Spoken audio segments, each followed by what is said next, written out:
Good evening, everybody, and welcome to the regular meeting of Fernie City Council held at 6 p.m. on November 14th, 2023. Isukukit, welcome.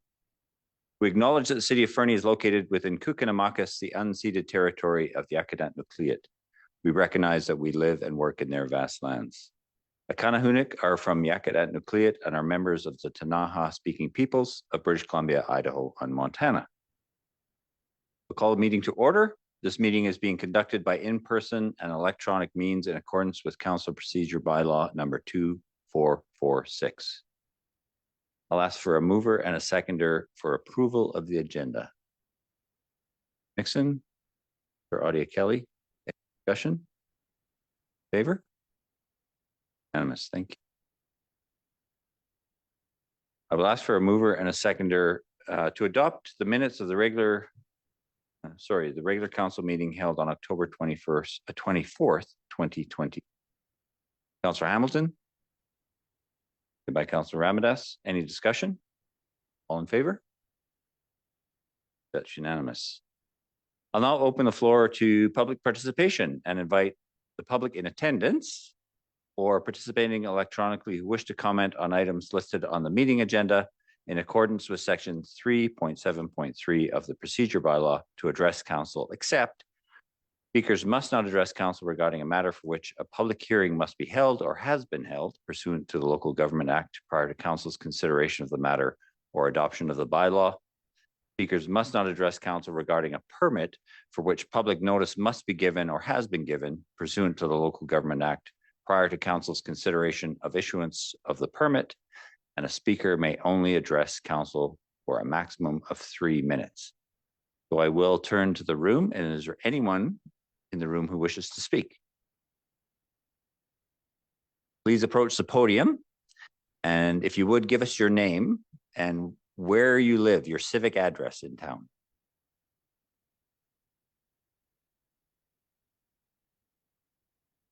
Hi, my name is Danica. I live on Dickon Road, 1421. I'm thankful that we are banning plastic bags so we can help the environment and animals. There is a lot more we need to get rid of, but it is a start. Thank you for banning plastic bags. Hello, my name is Nova Willems, and you might have saw me in a video 2 years ago on how we want to get rid of plastic bags to not only help our environment, but our wildlife too. So we were just like to say a big thank you for your help of banning plastic bags, but this is only the start of your journey of banning single-use plastic. Hi, my name is Ruby Kane. I live on 2 Mount McLean Drive, and I was in a video 2 years ago to get rid of plastic bags to help the environment. The video took 2 weeks to make, but it was worth it. I would just like to thank you for getting rid of plastic bags, making Fernie a lot better. Our planet needs help. We should keep trying to get rid of single-use plastics, but just for now, we are really happy Fernie has decided to get rid of plastic bags. So thank you, good night, and plastic bags shall be gone. Thank you, Danica, Nova, and Ruby. We very much appreciate your input. Is there anyone else in the room who'd like to speak?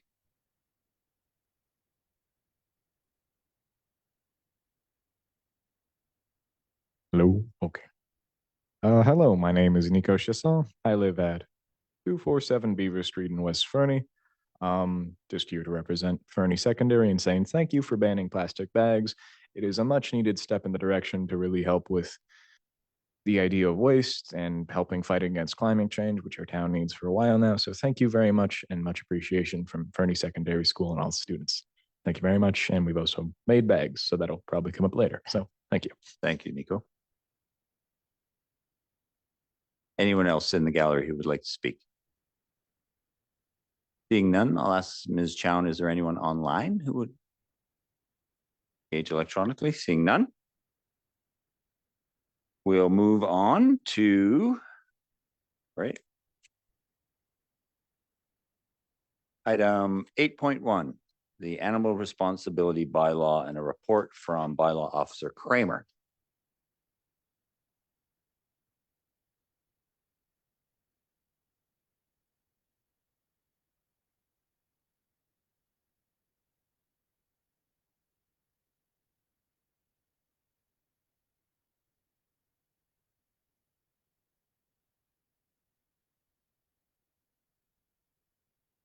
Thank you, Your Worship, members of council and members of the public. Thanks very much for attending. This is the largest contingent I've seen since we've been doing these presentations.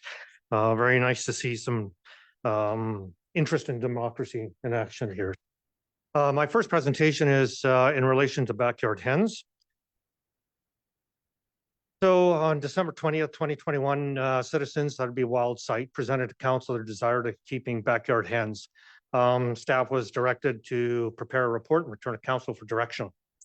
So on April 19th, 2022, at the Committee of the Whole, council directed staff to draft those amendments to the animal control bylaw, which permits the keeping of backyard hens and outlines clear regulations, permitting processes, and requirements for hen keeping.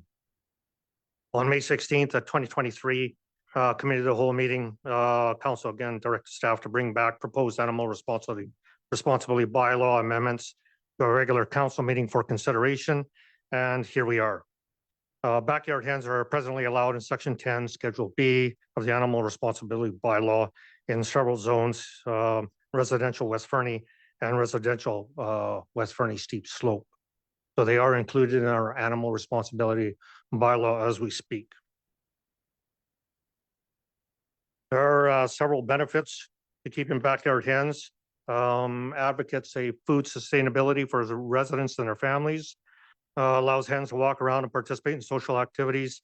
It's consistent with the official community plan under community health and safety.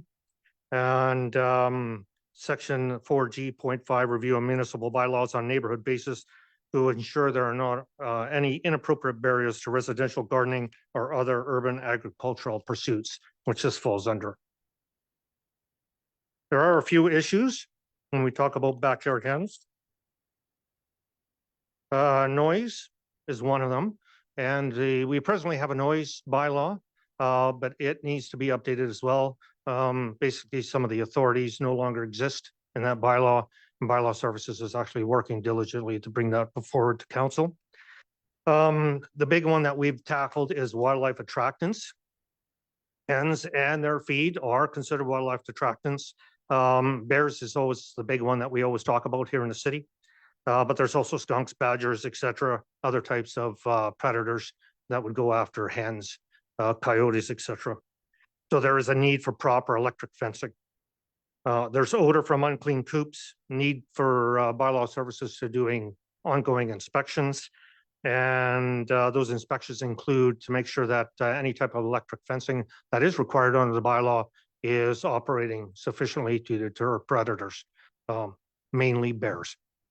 And then there's the disease need for safe hygiene and handling practices due to avian flu.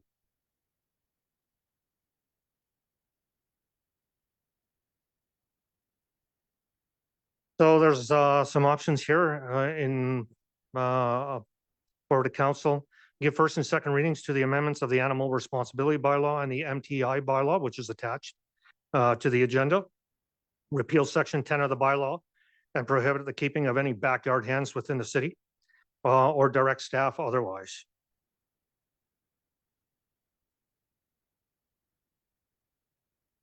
So Bylaw Services is recommending that council give first and second reading to the Animal Responsibility Bylaw, number 2436, 2021, Amendment Bylaw 2500, 2023, and also give first and second reading to the MTI, Municipal Information Bylaw, number 2041, 2006, Amendment Bylaw 2501, 2023.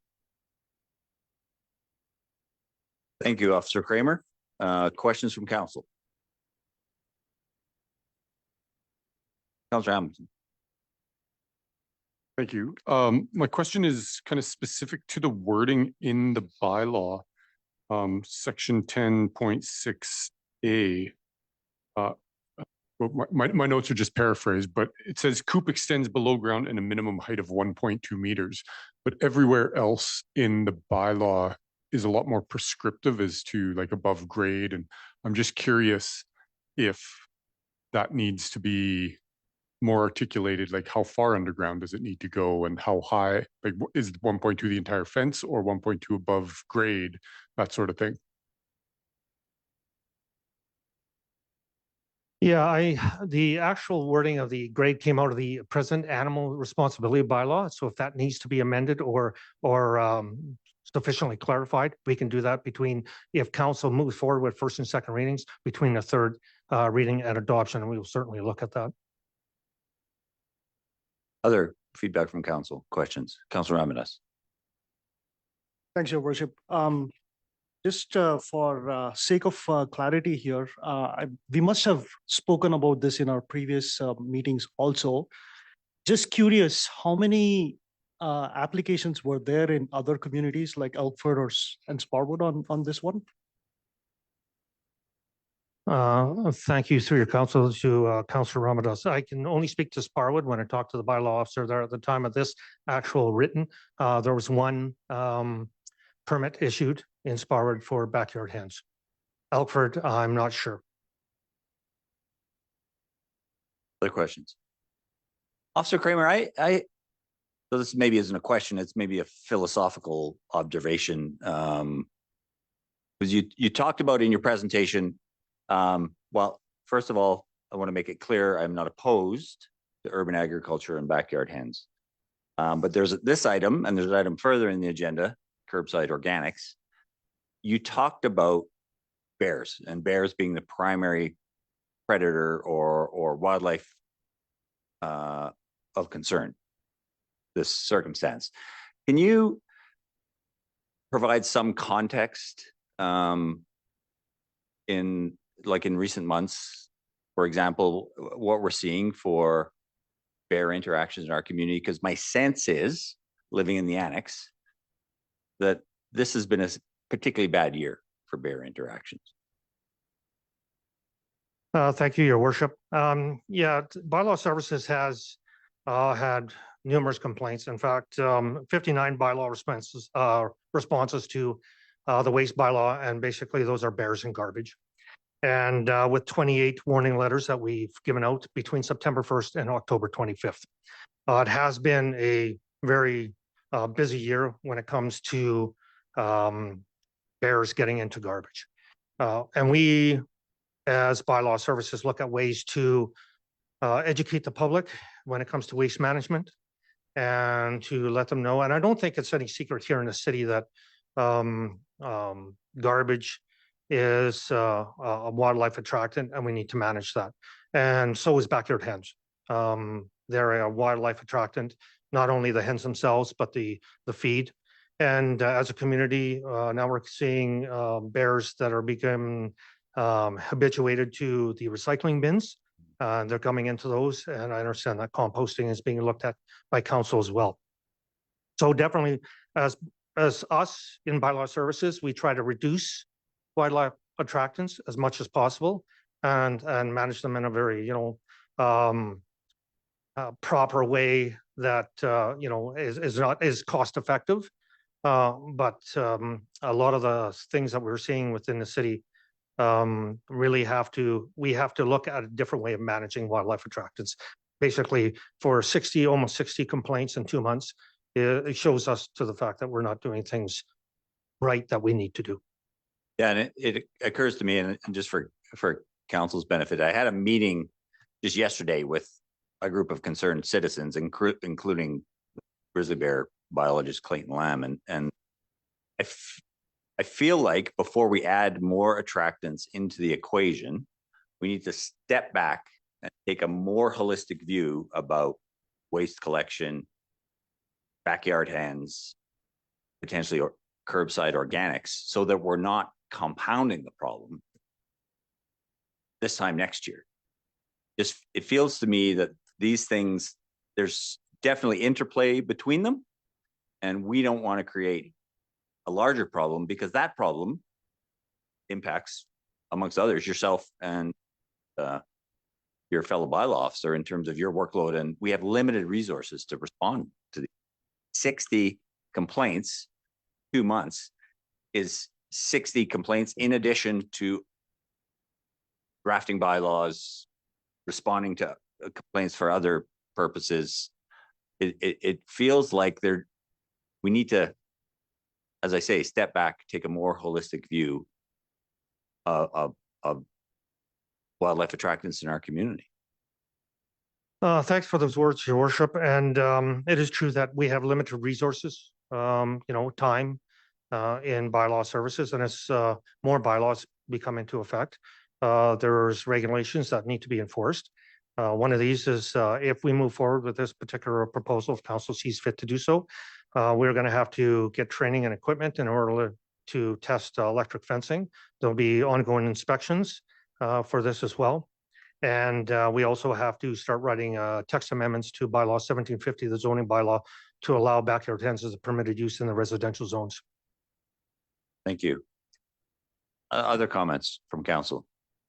Councillor Shoesmith. Thank you. Do we have any, how to word this here? We have some areas of town that already have and allow backyard hens. Have any of our existing wildlife complaints related to any hens in those areas? We have had, yes, we do have backyard hens in West Fernie.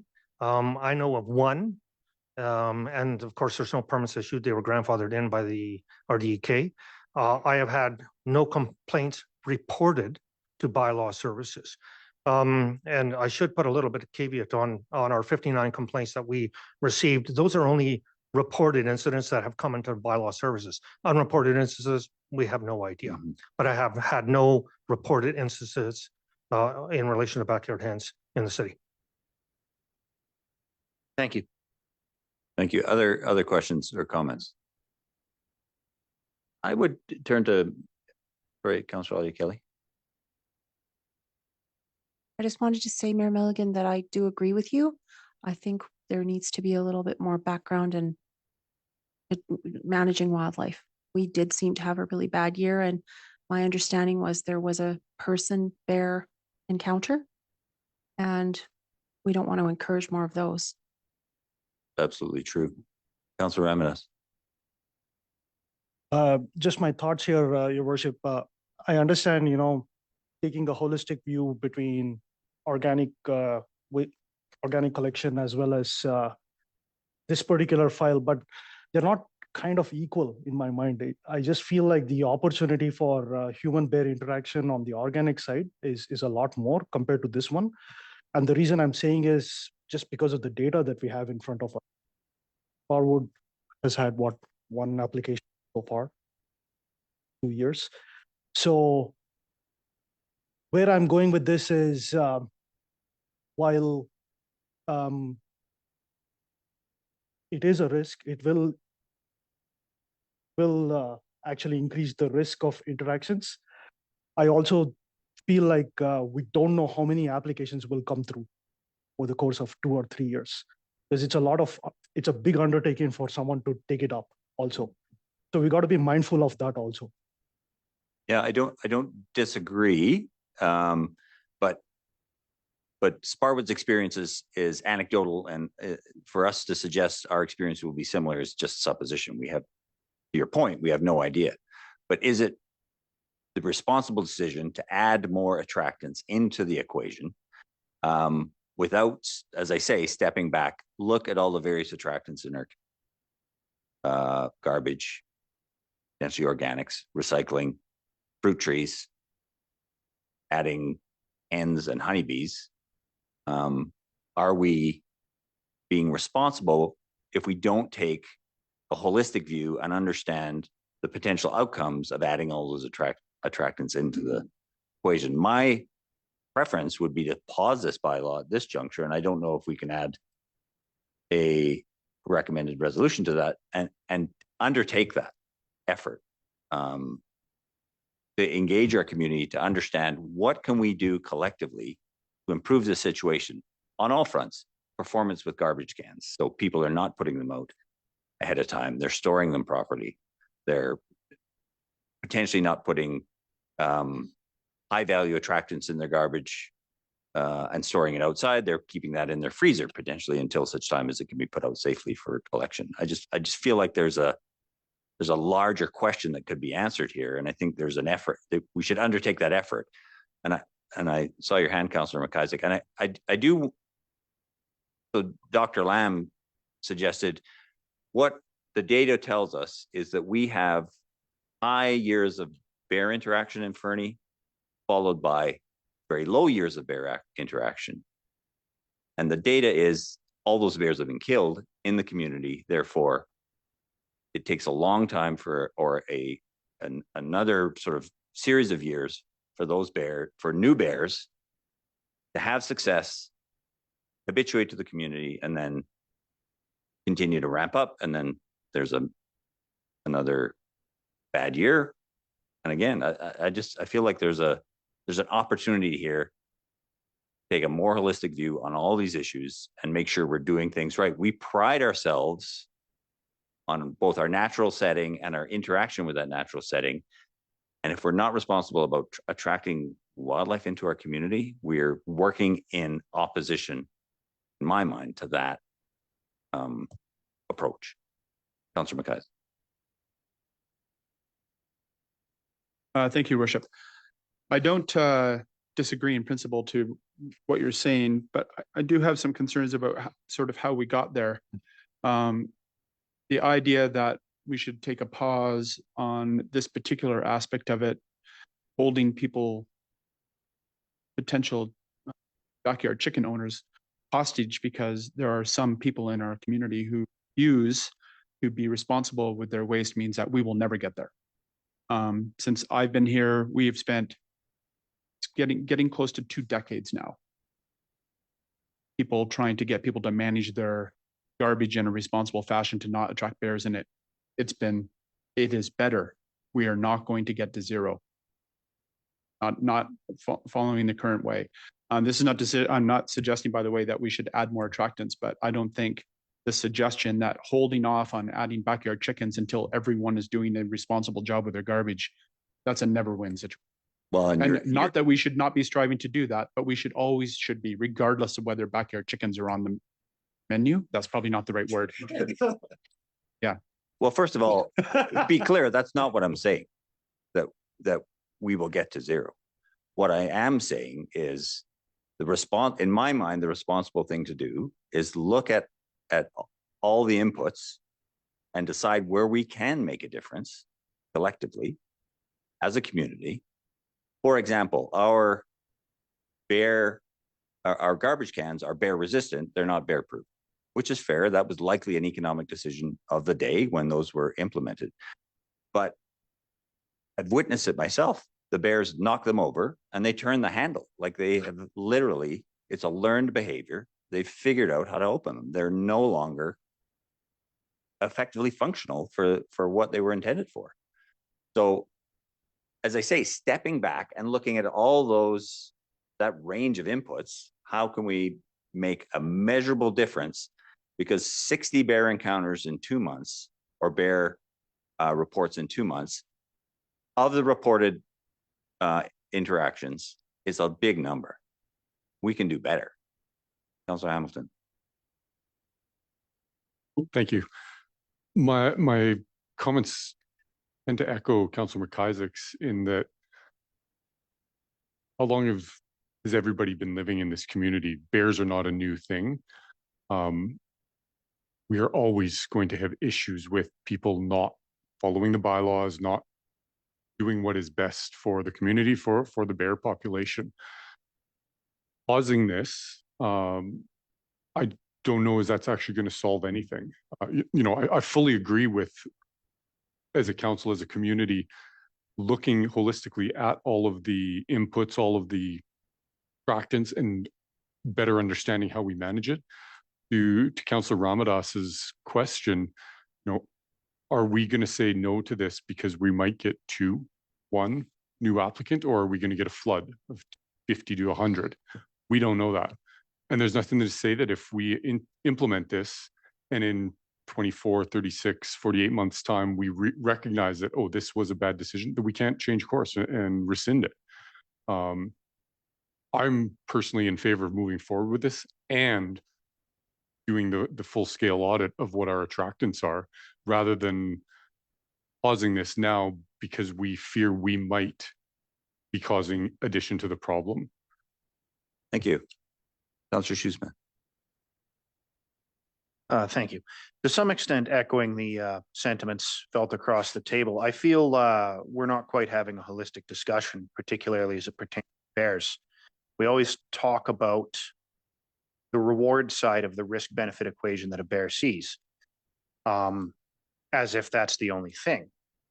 And for as far as a bear knows, there's absolutely zero risk in town whatsoever under any circumstances, right up until we have to rid of them. And then as that relates to the chicken thing, the provision of an electric fence certainly changes that equation quite a lot. I think that should be taken into it. And I really don't see 5,000 people. And you got to think too, this will be self-selecting for people who are willing to put in the effort of getting and raising the chickens. This won't be the subset of people who are lackadaisical. Thank you. Thank you. Councillor Nixon. Thank you, Your Worship. Just curious, how much staff time have we spent on this? Seems a long time.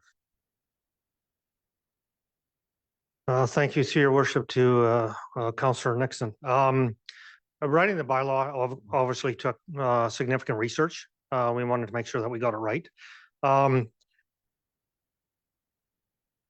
You hear that? Sorry, that's hooked up to my hearing aid, so it'll quit. Take your time. So research was a lot to take care of in the beginning. And then depending on how many permits that we're going to issue, we have to do the inspections and make sure that they comply. When we write the bylaw, we look at two things. One is public safety right off the bat, and then we look, how do we gain compliance with several tools. Number one, we always look at education. Second one, we look at enforcement. But public safety is always paramount in our minds, and that especially when it comes to bears.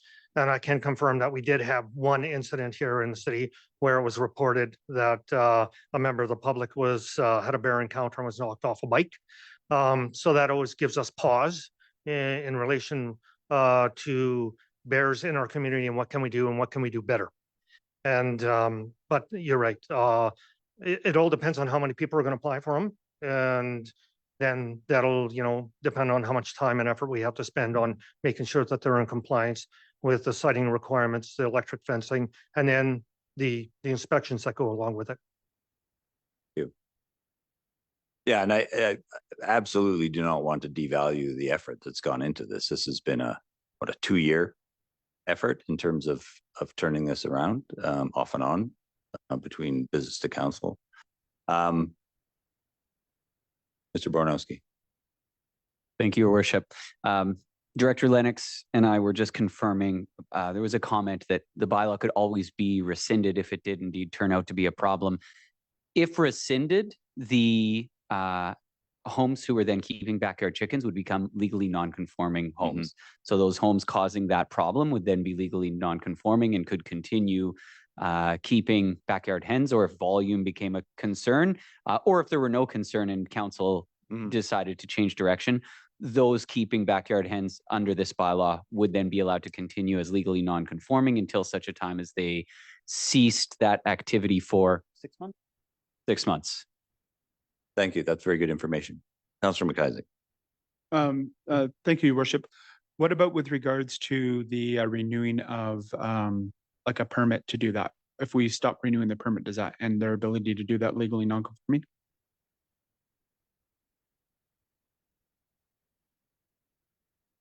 Could you please repeat the question, Councillor McIsaac?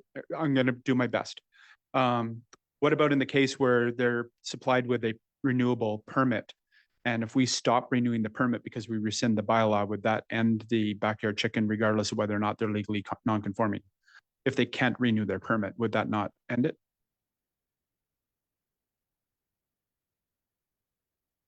There is a section taken into account that your previous comments at the committee as a whole, section 10.13, council may at any time at its discretion determine to discontinue the permitting of backyard hens and revoke all permits that have been issued without compensation. That's written into the bylaw. However, I do believe that legally, they would still continue to be a non-conforming use. And I think they would have to, if you can, I think I can have confirmed with legal counsel, they continue as a non-conforming use, even though they are not subject to a renewal permit, because we're discontinuing the permits, but they're still allowed to continue with it. Okay, thank you. But if they continue as a non-conforming use, do you then have any power to check the functioning of their electric fence, the storage of their feed, the maintenance of their fences, etc.?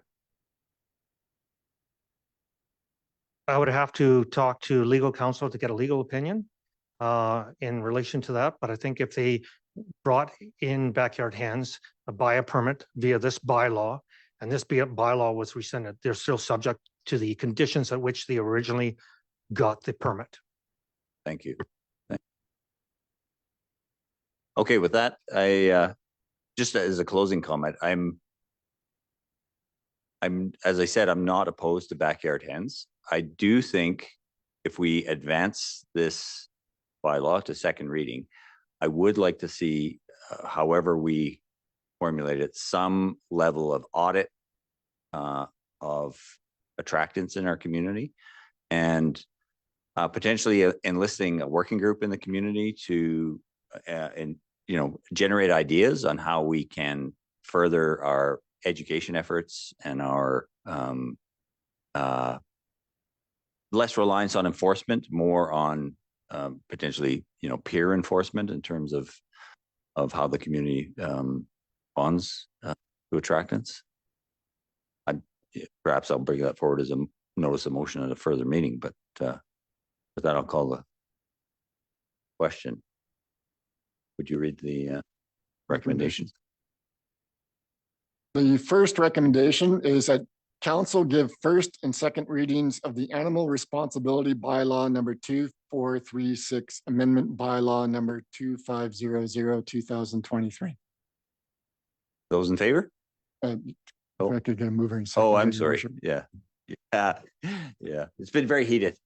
Councillor Ramadas, seconder, Councillor Hamilton. Any further discussion? All in favor? So Councillor Ramadas, Councillor Hamilton. All those opposed?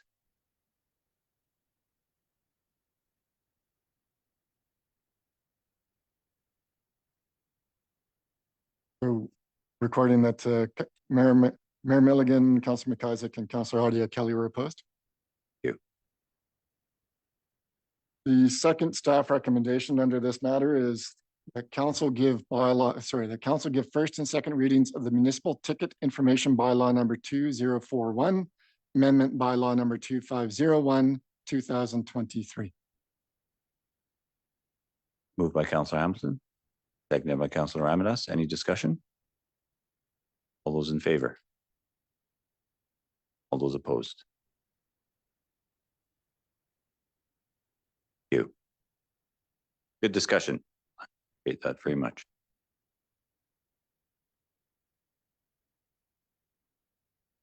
Thank you, Officer Kramer.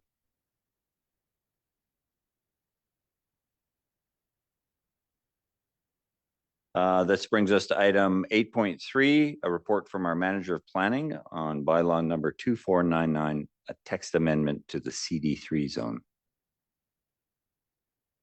Sorry, have I missed one? Yeah, 8.2. Oh, busy agenda. Oh. No kidding. I would have heard about this one. Well, when Officer Kramer sat down, I thought we were done with that. Another report from Officer Kramer on plastic reduction bylaw. Thank you, Your Worship and members of council. And thank you for the public for attending. I apologize, I missed some of your comments at the beginning. You notice I'm a little hard of hearing, so I can't hear as well, but I appreciate your attendance in this very important endeavor that bylaw services and the city of Fernie is taken. So, all right, so this is the plastic reduction bylaw. Background. From the federal perspective, Canada has a plan to achieve zero plastic waste by 2030, and single-use plastic ban is a part of it. The federal government of Canada is publishing a draft guidance to help businesses adapt to the requirements of the proposed legislation, and this is in the works. The problem is the timelines keep on shifting back and back. The federal government of Canada has a wide strategy plan in place, including approaches to producer responsibility. So companies that manufacture, import, or sell plastic products and packaging are responsible for collecting and recycling them. So basically, they want to regulate the manufacturing rather than now we have to deal with the problem on the back end. They're taking care of it on the front end.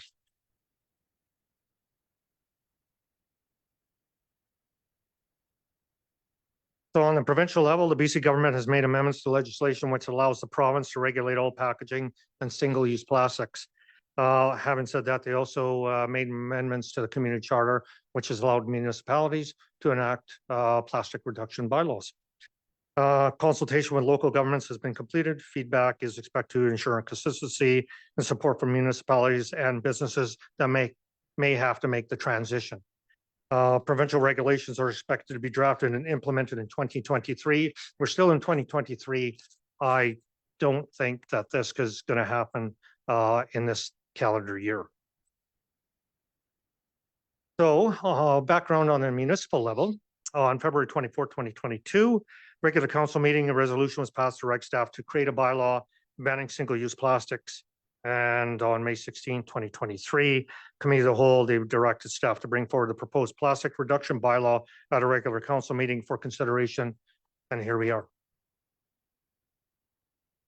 I can state when I started to do this project,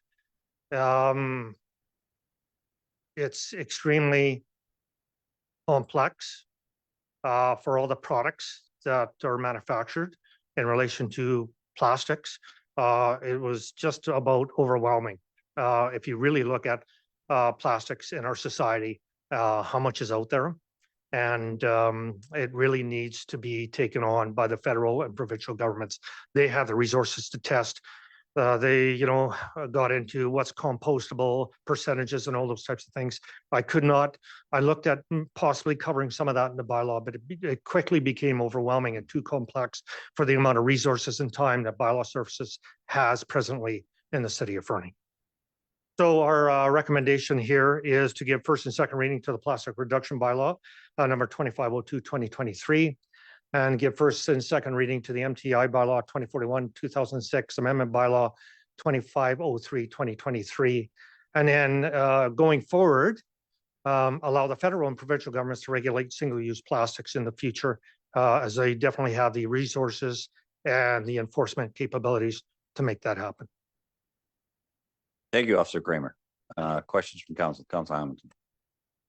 Thank you. Just a point of clarification on that last statement. On your slide, you only had us getting first and second reading and then letting the province and feds take over from there. Is that kind of the intention of not actually going to third reading? Yeah, that's the intention. For this plastic bylaw, we basically look at three items. Because it's so complex, like health services use different types of things for because of hygiene and disease control. We could only manage the ones in our community that, and I looked at other communities that had put in plastic reduction and kind of modeled it after them to see what they could control and with the least amount of resources to actually enforce it. And I think here in the city, most businesses realize there is a transition coming. I don't think it's a secret. And so they've already put these things in place. So I kind of looked at it. We aren't going to spend a huge amount of resources on education and enforcement in relation to this bylaw. But the federal government and the provincial government have the capability to test different materials and say, this meets our definition, this doesn't. We just don't have it here. And so I couldn't put those items in there. So sorry, Officer Kramer, just for clarity, you're not suggesting we're not going to do a third reading. What you are suggesting is our bylaw will focus on what you've focused on, which I think you've done a great job in terms of what you can focus on or what we can focus on in the city of Fernie. But for those broader suite of single-use plastics, that will fall to provincial and federal regulators. Correct. Thank you. Other questions, comments? Councillor Nixon. Yeah, just on I think it was just a bit of comment here on 418, item 8.2. I think there's maybe it's page 27. It says to a fine of not more than $10,000, but then in brackets it says 50,000. So it's just like a bit of just a bit of a typo there. Mr. McConnell, is that? Yeah, if you notice, we did update the agenda today. So what's attached to tonight's agenda has a properly worded bylaw. 5, it's under the bylaw itself. It's item 5.1 sub A, to a fine of not more than $10,000, with $10,000 within the brackets. So the bylaw that council will be approving tonight is the one on the agenda today. Councillor Ramirez. Thanks, Your Worship. Councillor Nixon took away my thunder. Other comments? I did want to say thanks for your Councillor McIsaac. Thank you, Worship. I too was reading through what the federal government had to say and the provincial government, both of which seem very adamant that their regulations regarding the single-use items that we're focusing on are coming into effect on December 20th of this year. We'll see if that actually happens. But I guess the question I have is, if as the provincial government and federal government's bylaws go through and they're much more rigorous and broad-reaching than what we're focusing on, if we find that we are in contravention of one of them, what happens? Your Worship, to Councillor McIsaac, we cannot be in contravention of provincial or federal legislation. Then we would have to change it, either put through an amendment to make it compliant with their legislation. Thank you. Thank you, Officer Kramer. Any other questions? Councillor Annis. This was naturally coming. Just wanted to finish off just by thanking all of the members of youth who came out and participated tonight. Your voices are heard, and especially on an issue like this that relates to our generation. Thank you so much. Thank you for that. And I did want to thank you, Officer Kramer, for the work you've put into this. I know it's been a bit of a long haul, and I appreciate the leadership, given that the looming provincial legislation, it keeps coming. It never comes. It's the asymptote. Right? The closer you get to the door, you never get there. And the same with the federal legislation. So I very much appreciate the work you've. With that, I'll call the question, Mr. McConnell. Thank you. The first staff recommendation is that council give first and second readings of the plastic reduction bylaw number 2502, 2023. Can I have a mover? Councillor Hamilton, seconded by Councillor Audie Kelly. Any further discussion? All in favor? Any opposed? Councillor Shoesmith, are you abstaining? No. Not voting is a vote in favor. Okay, thank you. The second recommendation is that council give first and second readings of the municipal ticket information bylaw 2041, amendment bylaw number 2503, 2023. Moved by Councillor Hamilton, seconded by Councillor Audie Kelly. Discussion? All in favor?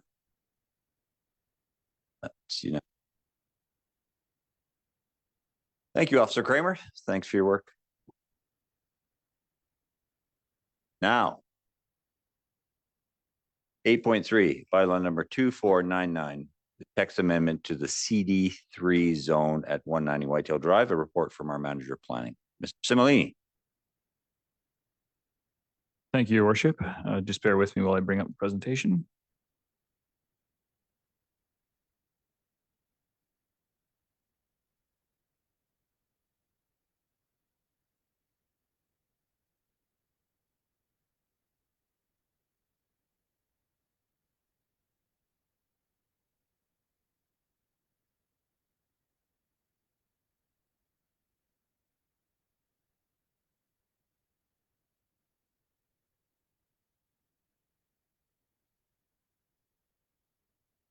There we go. So tonight we are looking at, I'm not quite sure why that came up as.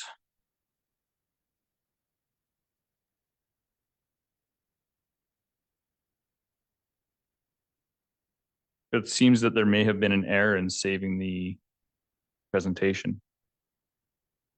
That's okay. I can fly without the presentation, I guess, and if there's any questions, I can answer them. I'm sorry, Mr. Simile, do you have a copy on your hard drive? I do or- have a copy on my computer, I believe. Sure. Yeah. Okay.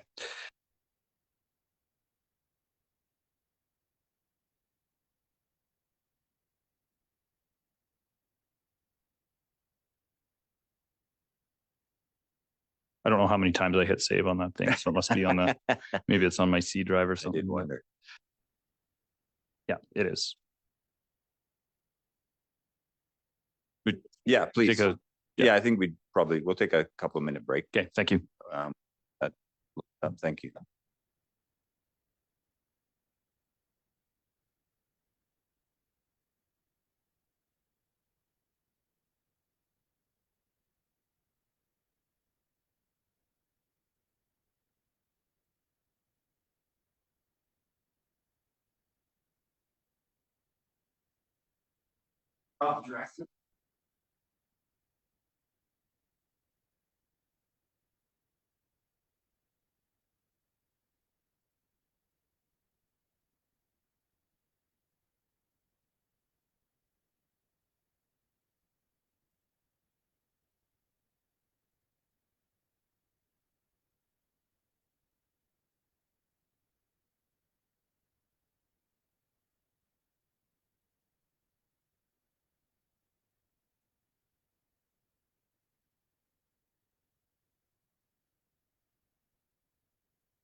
Oh, that's okay. It's actually just the wrong file.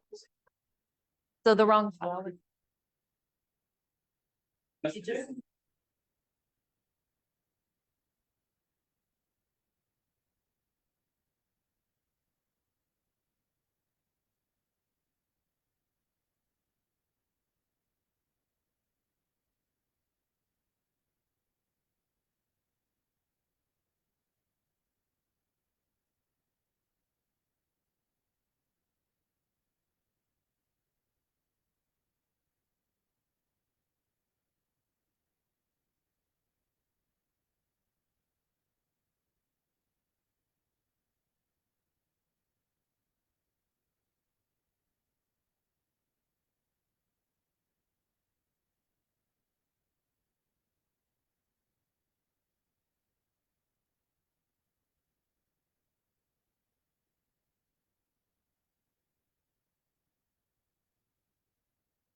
Yeah. On that note, we are now back. Thank you for your patience. And Mr. Simulini, over to you. Thank you, Your Worship. Apologies for that. Hopefully we are seeing the proper presentation now. Bylaw 2499. There we go. So what had happened was I was working on the presentation and just the version that we had saved didn't get brought over into chambers tonight. So we have it and we are ready to go. So bylaw 2499 is as a text amendment to the CD3 zone concerning 190 Whitetail Drive. So again, it is a text amendment, and what we're doing is what we're proposing to do is to remove the CD3 zone and replace it with a new CD3 zone. CD3 or CD, comprehensive development zones. There are 4 of them in the city, and the purpose behind them is to sort of allow for a customized development, and that's what we see with the CD3 zone. It was brought into place in the early mid 2000s at this location to allow for a luxury condo development. Again, the zone was sort of custom written to allow for the proposed development. Unfortunately, that development did not happen at that time, and we are left with the CD3 zone as it was. So now what we're looking at is to amend that CD3 zone to facilitate the construction of 2 apartment complexes totaling 156 rental dwelling units. So the amended CD3 zone confirms a maximum height. It also confirms setbacks, and the combination of those would allow for development of buildings that aren't the same as what the original CD3 development proposed. It also reduces parcel coverage, amends parking, and removes references to attainable housing and town housing requirements. So I'm just going to go through those one at a time. And then if council wants to stop and ask questions as we're going through, feel free, or we can discuss afterwards. So the height is being changed from a variation of heights depending on the buildings that were in the original CD3 zone, maximum height of 15 meters to 20.5 meters, depending on where the building was located, to just an overall maximum height of the buildings of 20.5 meters. You can see on the presentation, the red dotted line shows the heights of what was originally proposed in the CD3 zone, and the buildings drawn on shows an elevation of what is now being proposed with the new CD3 zone. So you see there are some sections that are higher and some sections that are lower. Overall, the average height is, again, 20.5 meters, somewhat close to the same as what was originally proposed. Of note, though, in the bottom right-hand corner there, that is a red line showing where a building was supposed to go. There's no building there proposed now. So that is a major reduction in massing. It's also important to note that the original red dotted line on both the drawings with the buildings actually goes quite a ways beyond the outside of the building. So again, that represents a reduction in massing. The map there that's shown on the top right is just for reference, so you can kind of see what building A and building B or building 1 and building 2 are.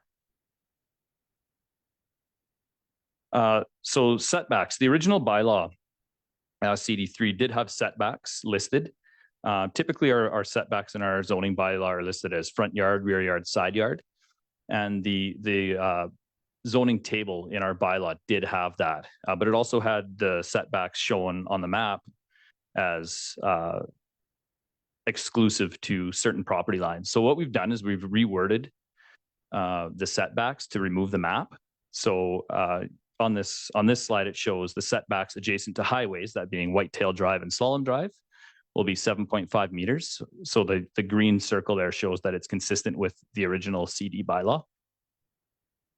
Adjacent to Slalom Drive properties, 4.5 meters. So again, consistent. And all other setbacks at 9 meters. So we didn't change the setbacks. We just put them into words rather than being on the map. Parcel coverage. This is a big one. So the maximum parcel coverage of the original CD3 zone was 40%.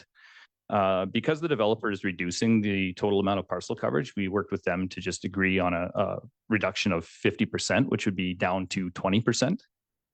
Sorry, but the The parcel coverage is reduced, but the number of units is the same overall? That's correct. The maximum density is still the same. So what they're doing is essentially building up rather than out, if that's the way you want to put it. The units may be smaller as opposed to like the luxury condos. We're looking at rental units, so they'd likely be smaller and fit within that space. What you see on the map there is actually about a 15% parcel coverage. So it does leave 5% for potential accessory buildings, things like that. But it is worth noting that the density is maximized right now at 156 units. So that extra parcel coverage wouldn't be used for any further development units at this point. It would require another text amendment if that was the case.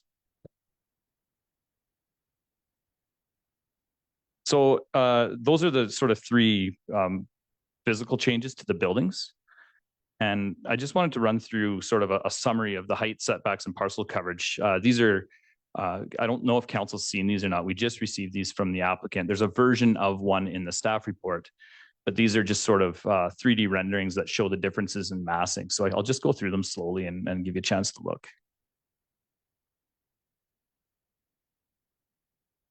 So the drawings in the top are the original proposed CD3. The drawing on the bottom is the currently proposed CD3, and then the drawing on the right-hand side, there's kind of the light gray building. It shows that's what we're currently looking at, and then there's the sort of dark gray shadow that shows a comparison of both on the same slide.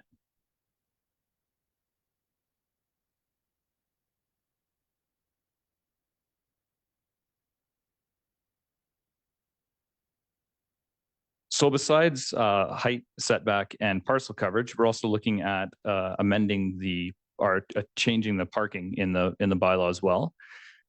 Previously, development variance permit did go through for this property, DDP number 513, which reduced the total amount of parking spaces to 219 off-street parking spaces. So this proposal essentially just galvanizes that in the bylaw. So whether aside of it being a variance, it's now enshrined in the bylaw itself.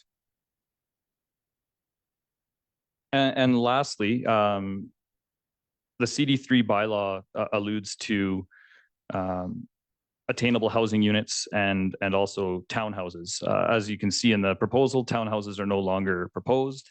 What the original proposal was to supply those attainable units in the form of townhouses.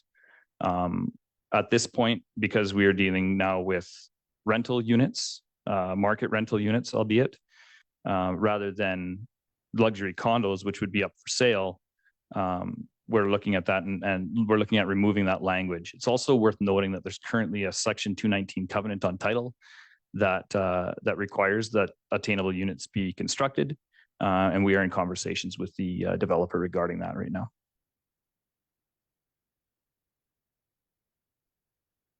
So public hearings were a staple of rezonings for years. Recently, for quite a while, council has had the option to waive a public hearing by resolution if that bylaw is consistent with the official community plan. Recently, the province has changed that so that rather than having a resolution to waive a public hearing, council has to have a resolution to have a public hearing if the bylaw application is consistent with the OCP. As I noted in the staff report, the reason behind that is to accelerate housing initiatives and allow council to move forward without public hearings. Again, it helps to speed up the process. That being said, if there isn't a public hearing held, it's still important to note that there's still a public notice period that happens that is still required. So the public is still informed and they still have the ability to let council know through responses to that public notice, similar to like what we see in a variance that comes to council where a public notice goes out and we intake some comments and then we're able to report to council on those comments. So that process would still be happening here. So the timeline, if public hearing is waived, would be that tonight we would approve the application. The legislation requires that we give notice prior to first reading of the bylaw, as opposed to with a public hearing where there is a public notice, we give public, or where there is a public hearing, we give that notice prior to third reading of the bylaw. So we would do a public notice period between today and early December to prepare for December 12th council meeting, where we can give the bylaw first, second, and third reading. And then at the next council meeting, whether it be in early January or if something were to happen, we were to have a special meeting, for example, we would be able to adopt the bylaw. So our recommendation tonight is that council approve the application, and that would allow us to move forward without a public hearing and have first, second, and third reading at the next council meeting. Councilor Ramirez. Thanks, Your Worship. Just wanted the opinion around the table. What if we actually dropped in a motion for option 2? Procedurally, how can we do that?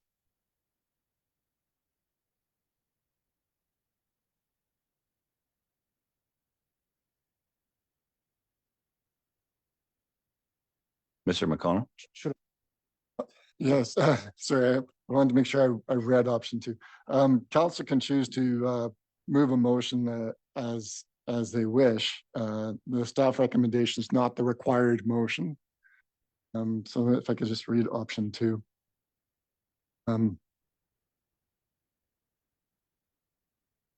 That is certainly available if council chooses to move that motion instead of the one that's the staff recommendation. So are you suggesting you move option 2, including proceed to public notice and public hearing?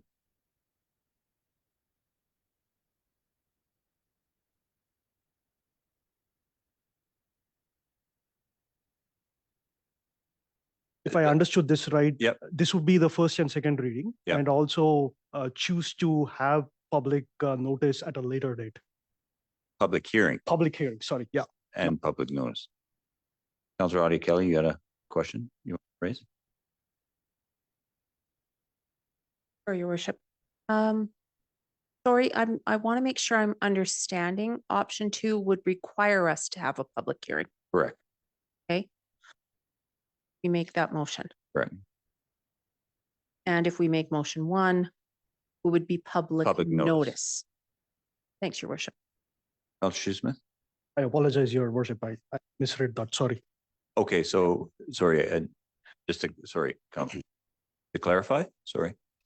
Yeah, so I was under the impression that option 2 would be the same as option 1. Means public hearing is not required. Just proceed with the public notice, but also take this as first and second reading in one go. That was my understanding. Mr. Similini. Thank you, your worship, and through to Councilor Ramirez, I can confirm that the legislation requires us to have public notice before first reading if we are to not have a public hearing. So option 1 would be we'd approve the application tonight, give public notice, and give first, second, and third reading. If we elected to have first and second reading tonight, then we would be moving towards public notice or public hearing. Thank you, Mr. Similini. Councilor Shoesmith. As many of our boxes as this development ticks, expanding the tax base, increasing the supply, and hopefully thus lowering prices, I do feel the public is going to have several pretty obvious questions. Will want to be engaged on this. I feel that Solemn Drive will certainly want their chance to be heard. I, for one, lean towards the more onerous option of that. Other input? Councilor McIsaac? Thank you, worship. I don't know why we're discussing it. I'll move option 2. We can still have a discussion afterwards before we do the vote and I everything, get that. but yeah. Does anyone want to second that motion? Councilor Ramirez? Discussion. Would you like me to read the option out loud, Your Worship? So, Yeah, absolutely. Yeah. that council approve the application to amend zoning bylaw number 1750 to text amend the CT3 comprehensive development 3 zone. So essentially option 2 comes with 2 recommendations. And so perhaps what we should be discussing then specifically to make this work better, as opposed to that one, would be that council consider holding a public hearing, and then that will direct the rest of the recommendations, if that makes sense.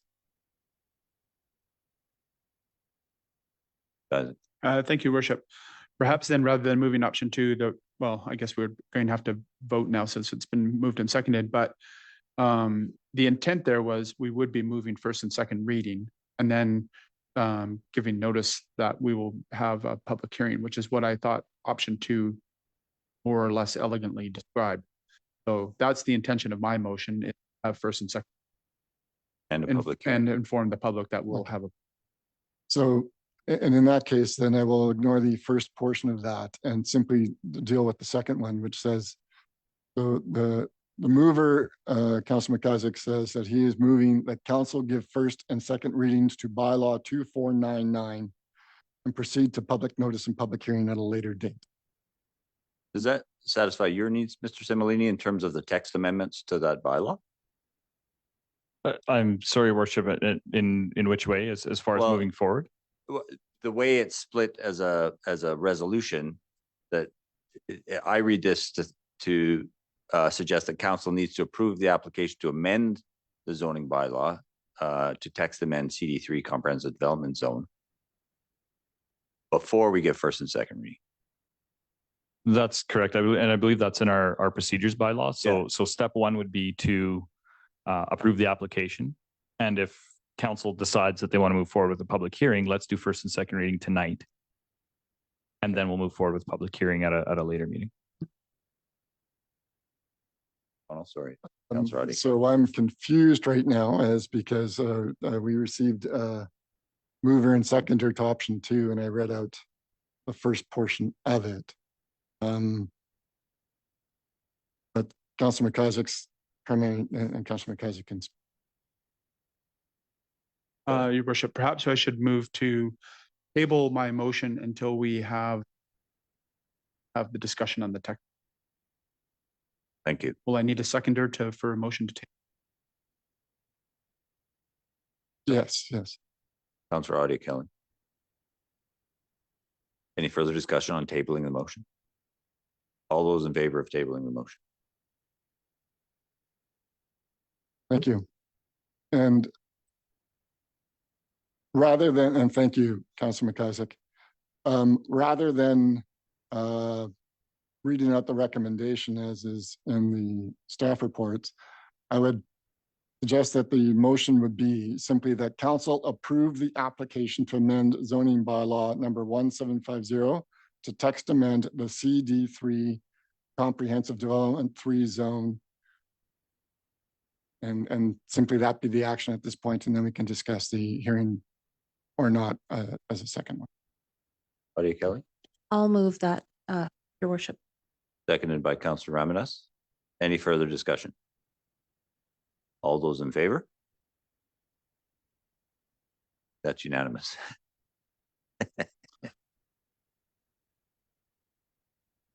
So now it would be, the conversation would be around whether or not council wants to direct having the public hearing. So the council give first and second readings and direct the public hearing, or if council wants to proceed to public notice without the requirements for a hearing. Well, while I'm sympathetic to Councillor Shoesmith's perspective, and I do, I'm not without sympathy for the neighbors, they will have an opportunity to ask those questions through the public notice period and feedback. I would submit, Your Worship, that we could probably have the conversation around removing Councillor McIsaac's motion from the table. Yeah. As it is the one directing first and second readings and to proceed to public hearing. Councillor McIsaac. Move to lift my motion from the table. Have a seconder, Councillor Hamilton. Any discussion? All those in favor? So done, so lifted. So I guess my point is this not only ticks a lot of boxes. This is such a critical need in our community in terms of rental housing. And while I said it, I'm sympathetic to the neighbors. I absolutely understand that this would be a change to the current physical characteristics of the neighborhood. However, it also supplies a whole bunch of dedicated rental housing for whomever wants to come to this community, of which there is a significant critical need of medical staff, long-term care staff, early childhood educators, teachers. Like there's a real gap in our market. And my preference would be to advance to first and second reading with simply public notice.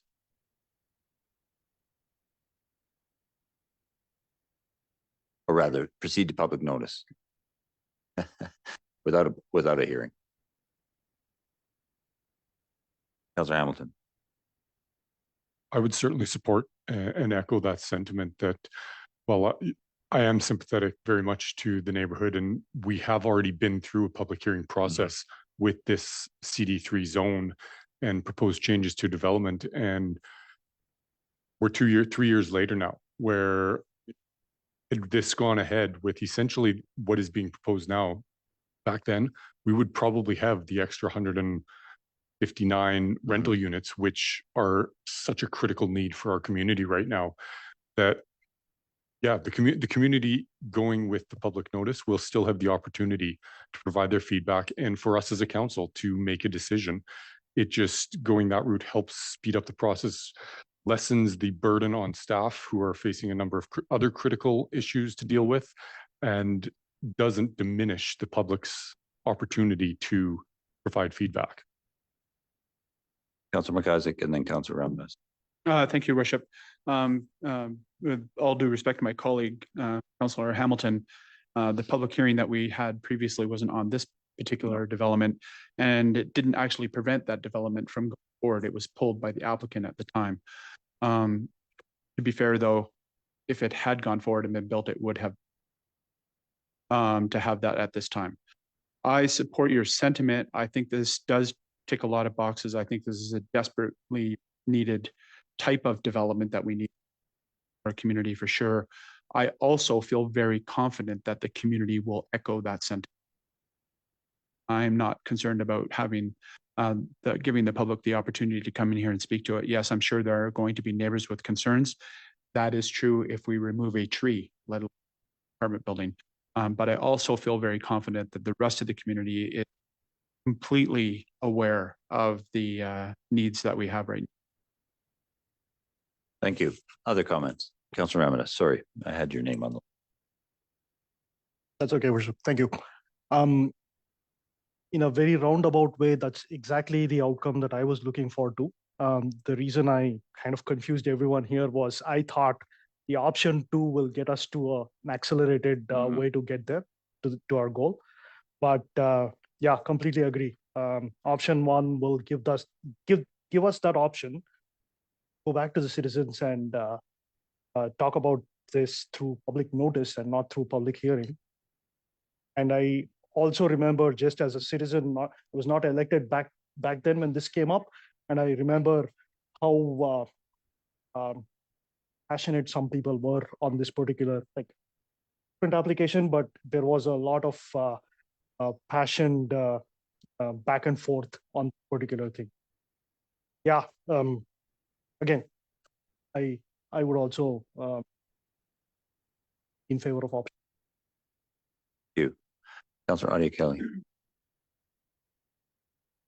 I think we already moved otherwise, did we not? But okay. I just wanted to ask a point to Manager Similini. Let's say that everything goes very well and everything gets approved and the public is happy. Do we have a construction start date time? Your worship, through to Councillor Audia Kelly, I believe that the developer would like to start as soon as possible. That being said, I don't have a construction start date time. They are lining up their development permits and things like that as we speak. Councillor Shoesmith and then Councillor Ramirez. Thank you, Mayor. For my part, I agree wholeheartedly with what's being said around the table. I just feel that if we pursue that, we ensure that our what engagement game is on point with the public. Broadly support. Thank you, Councillor Shoesmith. Councillor Ramirez. Thanks, Your Worship. The only comment I would like to make here is we've had other files in the past where we were talking about hundreds of units coming online. Would have been good for myself as a councillor to have had some view that something like this was coming up in next couple months. So that would have given us a little bit more holistic view of how many units are going to come into the market, what the demand supply situation is and everything. I feel like this needs to be part of an overall narrative of what we are doing in terms of bringing in more units into the market. Just a thought. I don't know how that can be action, but just feel like just need a roadmap. Yeah, no, I appreciate that thinking. Councillor Audia Kelly. Oh, sorry. Councillor Nixon, he was first. Thank you, Your Worship. So in light of the, impending Homes for Action plan from the province, where they're going to waive all public hearings together, the public notice, there is no construction date for this. We've seen these come in front of us in the last 5 years many times, and a lot of the times they just get shelved. I mean, if we spend a lot of time on a public hearing and then it creates more division, I'm into the public notice. Because there's all sorts of reasons that get brought up, like it's a wildlife corridor, it's really contentious in the community. Public notice for me. Councillor Audia Kelly. Thanks, Mayor Milligan.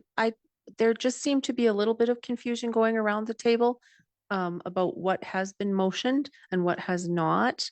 And No, I fully appreciate that. I believe we motioned portion of option 2 moved, and we would have to defeat that in order to move option 1, if I understand.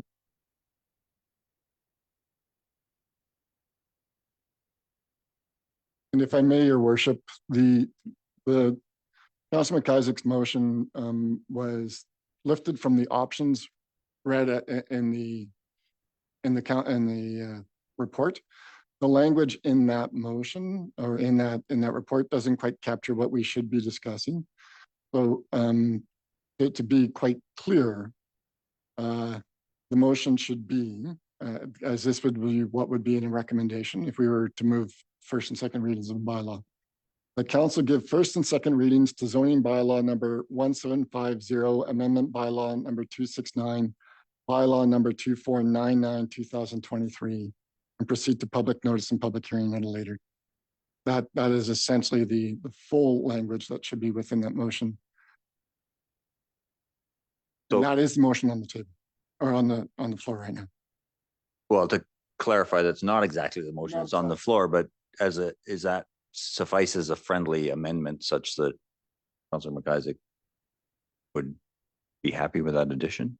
It's essentially sorry, Mr. Singley, you had a comment? Sorry, Your Worship, I don't mean to interrupt, but I just want to confirm with Mr. McConnell that the first part of the recommendation should be done first as far as approving the application. Is that correct? Well, yes, but we've done that now. We have. Okay. Yes, that was moved by Councillor Audia Kelly and Councillors Ramadas and was carried. Okay, I'm all twisted up too. Sorry, Council. Yeah, it has got a bit procedurally convoluted here. Right.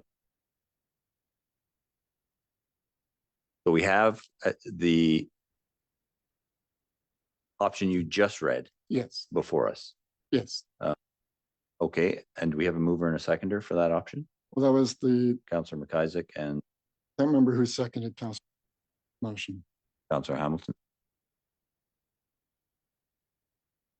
Tabled and then brought off the table. Then I've advised the again amendment. Councillor McIsaac. Thank you, Worship. I think in the interest of clarity, probably the best way out of this quagmire here is we should simply vote on the motion that option number 2, if it is defeated, then at that point, an option that better captures rather than trying to Understood. do any kind of amendment. Agreed, or put from the table again. And of course, if it passes, then Then If I have a recommendation on Yes. that. If it passes, essentially Councilor McIsaac proposed that we move forward on option 2. yeah, Then if it passes, then I would direct that we would then take a motion that says council give first and second readings in the bylaw. according to Understood. the way. so I'll call the vote on the option before us. All those in favor? Councillor McIsaac is in favor. All those opposed? Balance of council. So then I will look for a mover for another option. Councillor Nixon. Seconded by Councillor Ramadas. Would you read the option? So option 1 is primarily the council approves the application. I would recommend that the language we take now, and I will look to assistance if I'm not necessarily following. The application has been approved. Council is now going to recommend direct staff to proceed to public notice without the requirement for a public hearing. That would be the wording I would use. So just to clarify, your worship, that motion would not include having first and second readings tonight. Correct. Thank you. Any further discussion? We don't have a seconder. Okay. Councillor Shoesmith.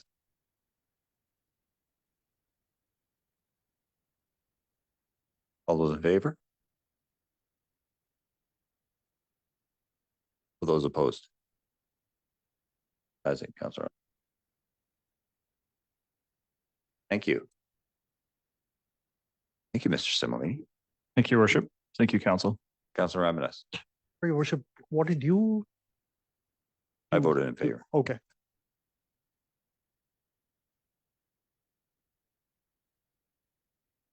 Councillor Adia Kelly. I'm not sure if this is possible, but can I motion to have first and second readings of the bylaw tonight? I don't, Your Worship, through to Councillor Adia Kelly, no public notice has to happen before first and second reading, or before first reading. Yeah. thank you, Mr. Thank you.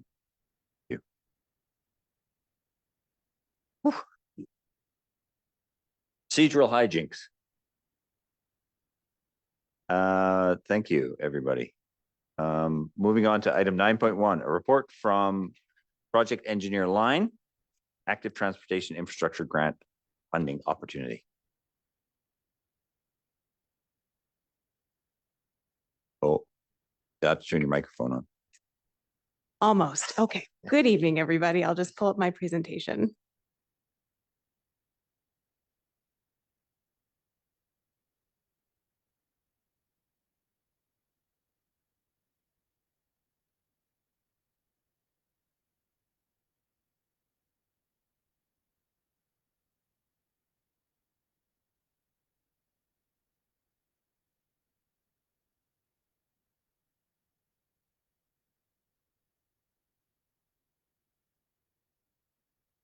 So I am unfortunately back tonight to ask for an amendment to the committed municipal funding amount from the October 24th meeting. So two things occurred since the October 24th council meeting. One, the consultant refined their cost estimates to more accurately reflect the conditions of each site, which changed things by a few $1,000s. And two, the original estimate of two sites omitted key line items in their summary, and I did not catch that, and neither did the consultant before we presented to council. Thus, it was my mistake. The request I brought to council was under budgeted by $37,018. Just numbers, and I'm an engineer. Okay. So a question you might have is how this affected our application. Actually, our application was submitted as planned on October 27th. It came with an accurate cost estimate and the first council resolution authorizing the project from the October 24th meeting, but it also had a notification of amendment to come forward to council for the additional funding required. And that is acceptable under the grant application, because the application understands that not all councils or boards or bands meet at a timeline that is complementary to applications. So we have until December 1st to provide all council resolutions. So we are safe there. Staff recommend the first option to follow through with our grant application and continue to fill the gaps in our active transportation network identified through the ATMP. Thank you, Ms. Line. Any questions? Councilor Ramirez. Thanks, Your Worship. I'm just curious who the consultant is on this one. Through to council, the consultant was ISL. Thank you, Ms. Line. Any other questions? Councilor Ramirez. Sorry, Your Worship. Are we happy with their work? This is not the first time I'm hearing this. If I may, this is the first time such a arithmetic error I have presented through to council, and it really, I should have caught it. So I would not put the blame all on the consultant. Well, that's very good of you to take it on the chin.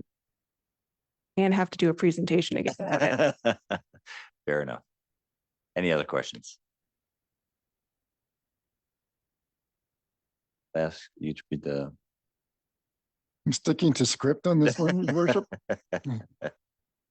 That council amend council resolution RC 23-195 passed at the October 24, 2023 regular council meeting to increase the municipally funded portion to $313,000 to $313,202 from the gas tax reserve. I have a mover, Councilor Hamilton. Seconder, Councilor Nixon. Any further discussion? If I may, what happens if we don't? I'm kind of curious. Where does this go?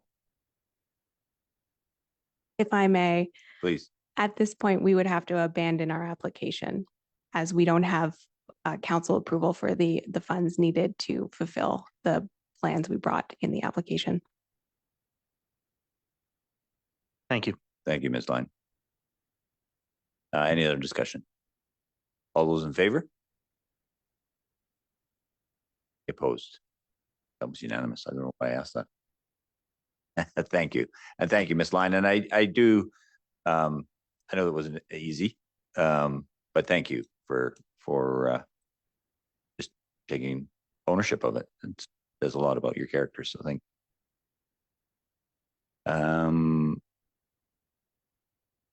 Item 9.2, curbside organics. Back to you.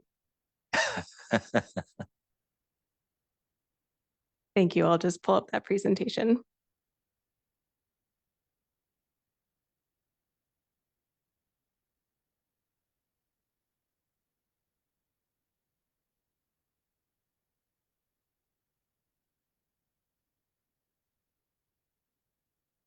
So this is a presentation I was very excited to present tonight, and the foreshadowing of previous discussions.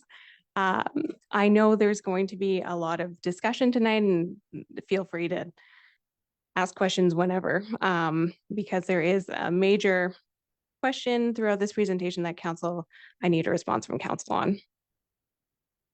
First, let's start off with my favorite, a little background. There's a known desire for organics collection in the valley as far back to 2013 when the city piloted a very successful small curbside collection program for kitchen waste in the Mount View neighborhood. Residents have requested this service. In 2019, a public survey was conducted as part of the Regional District of East Kootenay's Solid Waste Management Plan and found the highest public priorities were to protect the environment and reduce the amount of waste going to landfill. Thus, an alternative such as organics would be needed. In 2020, RDEC was awarded a grant to build a processing facility for organics in the valley. In 2021, we were awarded a grant to roll out a curbside collection program to support that processing facility. This year, the Sparwood processing facility has broken ground. It may be done by the end of the year, and they will be expecting Fernie's contributions by spring. We are the primary feedstock for the processing plant. So just a really quick background on our grant application. The reasons that we identified that we needed organics in Fernie was a couple reasons. There is the diversion of our residential organics from the landfill, which allows our landfill to operate for longer. We're not putting as much in it. It reduces greenhouse emissions from the composting ability of organics. We're taking that out of the landfill. It minimizes potential wildlife conflicts in that there is a centralized organic composting facility, and perhaps this would stop people from composting improperly in their backyards. And also, as we are a very rocky area, this is actually resource recovery. Composting in general, we can use it as a soil amendment. What used to be a waste product is actually desperately needed in the city, and we do truck it in from out of the valley. That ends the background part of this presentation and brings us up to this year. The most important question for council to decide on tonight is a topic that's come up since our grant application was approved. The question is the method of collection. Curbside bins for residential users or community bins for centralized collection. Staff have been executing this project under the direction of maximizing organics diversion, and curbside organics pickup has been proven to be the most efficient method of doing that. If council wants to investigate community bins, that would be a shift in the project focus. Discussions up to this point have indicated that community bins do reduce wildlife interactions. However, there's much less organics diversion. And they reduce wildlife interactions because there's far fewer bins, one bin per community versus one bin per house. So if council can direct an investigation into community bins, if the goal is to reduce wildlife interactions over maximizing organics diversion, but. Sorry, Engineer, Councilor Kelly. Right. Apologies, Engineer Line. There are no cost estimates for community bins, clearly because the focus was different. But is there any even ballpark idea of the difference in price? I didn't provide cost estimates because right now our contractor GFL, who collects our waste and recycling, they have an addition to their contract to provide organics collection curbside, but we don't have provisions in our current contract to do a community bin program. That would have to go out to market for pricing. So it would be an entirely new request for proposals for those bins and the collection. And because we did not go out to market for those prices, I don't have something to give you.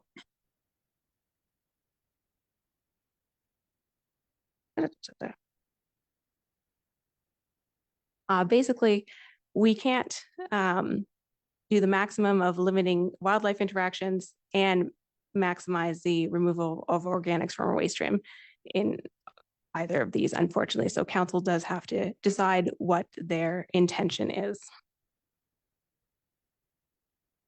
Oh, there's a few more things too. Okay. Other things to consider if staff are directed to investigate community bins is our existing, what we just talked about, our existing collection contract with GFL has a clause to add curbside of organics, but they don't have anything for doing a community bin, so that will have to go out to market to supply dumpster bins and collection. Our approved grant that we have is for curbside collection. Staff have contacted the OICP and they are willing to review a collection change. However, we do not have approval right now for the collection change and to use our grant for that. And on that basis, staff do recommend continuing with the curbside collection plan. However, we do need council's approval to continue. I have a lot more slides to talk about that, but this seems to be a good place to have a discussion. Thank you, Councillor Hamilton. Thank you. Do we have a timeline for when the grant expires? If I may, our current grant expires March 31st, 2024. We are getting to the end of that. And there were, if I may, Engineer Line, there were the two bin suppliers that we looked at for the household bins. I did provide costing for two separate manufacturers of bins. Yeah. For comparison's sake, the Ray Rig is what we use for our waste and recycling bins, and Schaefer is used by Sparwood for their garbage bins.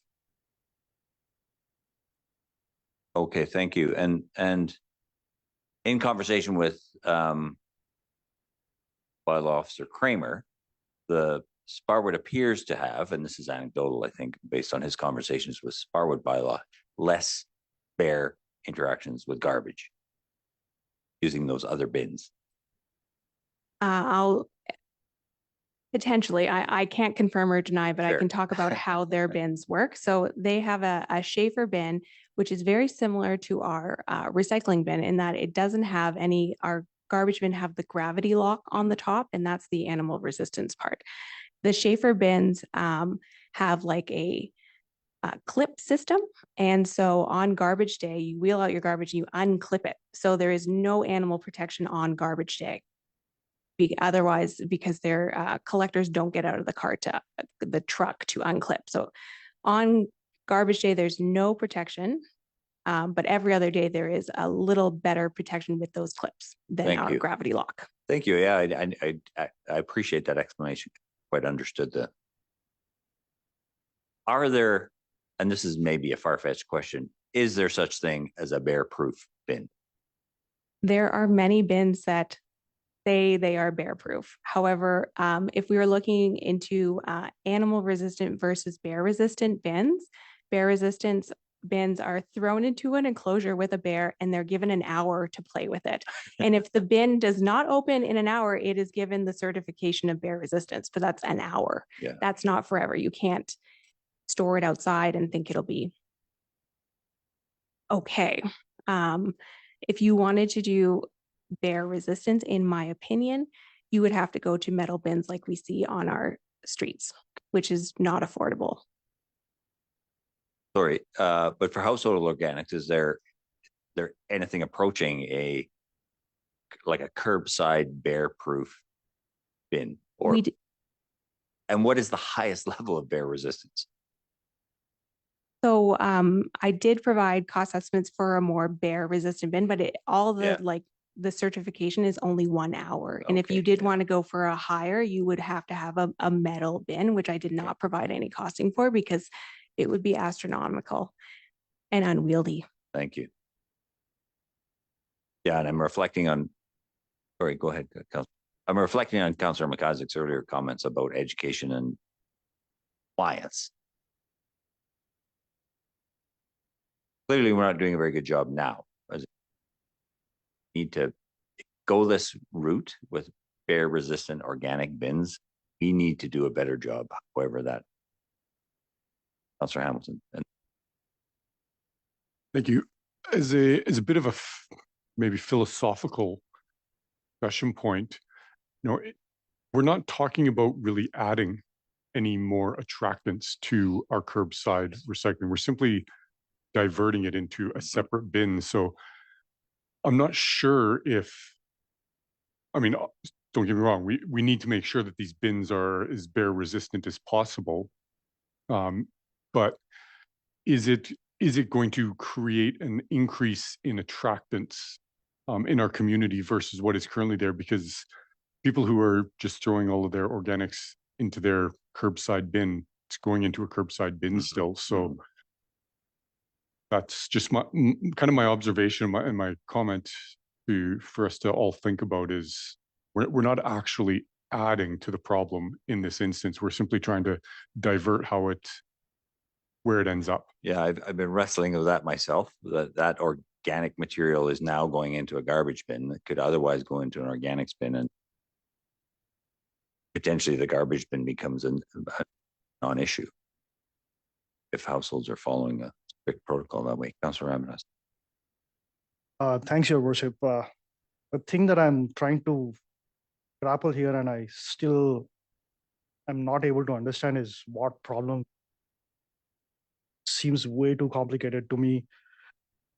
Just ins and outs, the logistics, the cost, and even the fact that we've got claim here that there is going to be reduction in GHG emissions, but there is nothing here that says how much.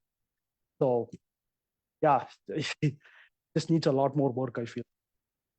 Well, I think overall, I think the problem we're ultimately striving to solve is diversion of organic materials into the regional landfill, and using that material as a value-added material for the region. So it's composted, it can be used for other purposes. And it's consistent with our OCP in terms of waste reduction and diversion of waste as a community. All that is very well, actually, I thought well defined in the report. Very clear to me. Councillor Shoesmith and then Councillor Roddy Kelly. You mentioned this could replace some compost, which we're trucking in, or topsoil, how much topsoil or compost do we truck in per year, roughly? Understand you probably don't have 27 cubic meters something type of deal with you.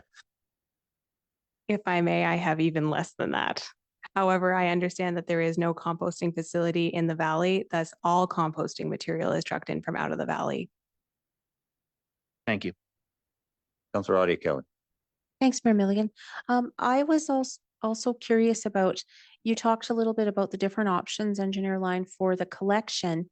I'm curious if that will increase the cost to the taxpayer, and have we considered that? And have, for their utility fees, and also have we considered when you presented the change to Recycle BC, there was going to be some financial gains. If there is additional cost to the taxpayers, there's some way that we can mitigate that by using the financial gains from the recycle. Thank you. Okay, so the first question, yes, there would be a change in user fees. If we did go with the curbside, the idea would be that so much organics would be put in an organics bin versus a garbage bin that we could actually cut our garbage collection to bi-weekly from weekly, and that would half our garbage cost to our users. However, we would also be including weekly organics pickup. So that would increase the cost. So it is roughly an addition of $50 to users per year. However, I haven't finalized those numbers with GFL because we need to make a decision tonight if we are going investigating community bins or going with the curbside. And secondly, Recycle BC, the transition to Recycle BC, there was a Recycle BC provides it's not a kickback, but that's the only word that's coming to my head for using their services. There is the only cost benefit we are seeing is that we have this grant right now to initialize the program, but nothing on the operating side of things. Councillor Nixon. Thank you, Worship. So In the staff report, so we're just basically talking curbside versus community bins here. In the staff report, it says no land would be purchased for this venture and community bins would only be provided in residential neighborhoods. So no land needs to be purchased. So would that be on the setbacks of people's property? Would you be putting it on the corners? If I may, that was what I was envisioning, is that we put it in the road right of way. Or on city land if we were going to place one near, for example, Max Turek, where we already have community waste and recycling bins. Thank you. Councillor Ramnes. Thanks, Your Worship. Just curious here, if we did go with option one here, is this being budgeted in 2024 budget? And additional question is, what's the tax impact to this? Thanks. Excuse me. Thanks, Councillor Ramadas. Apologies. If council were to approve this motion, I would include it in the upcoming 2023 budget amendment report. And the recommendation is that it's funded through gas tax reserves, of which there's a couple of items on tonight's agenda recommended to be funded from that reserve. And so if I include the previous item and then this item, if council were to approve, the balance of that reserve would come to $1,001,001,000 from the original budget of $1.499 million.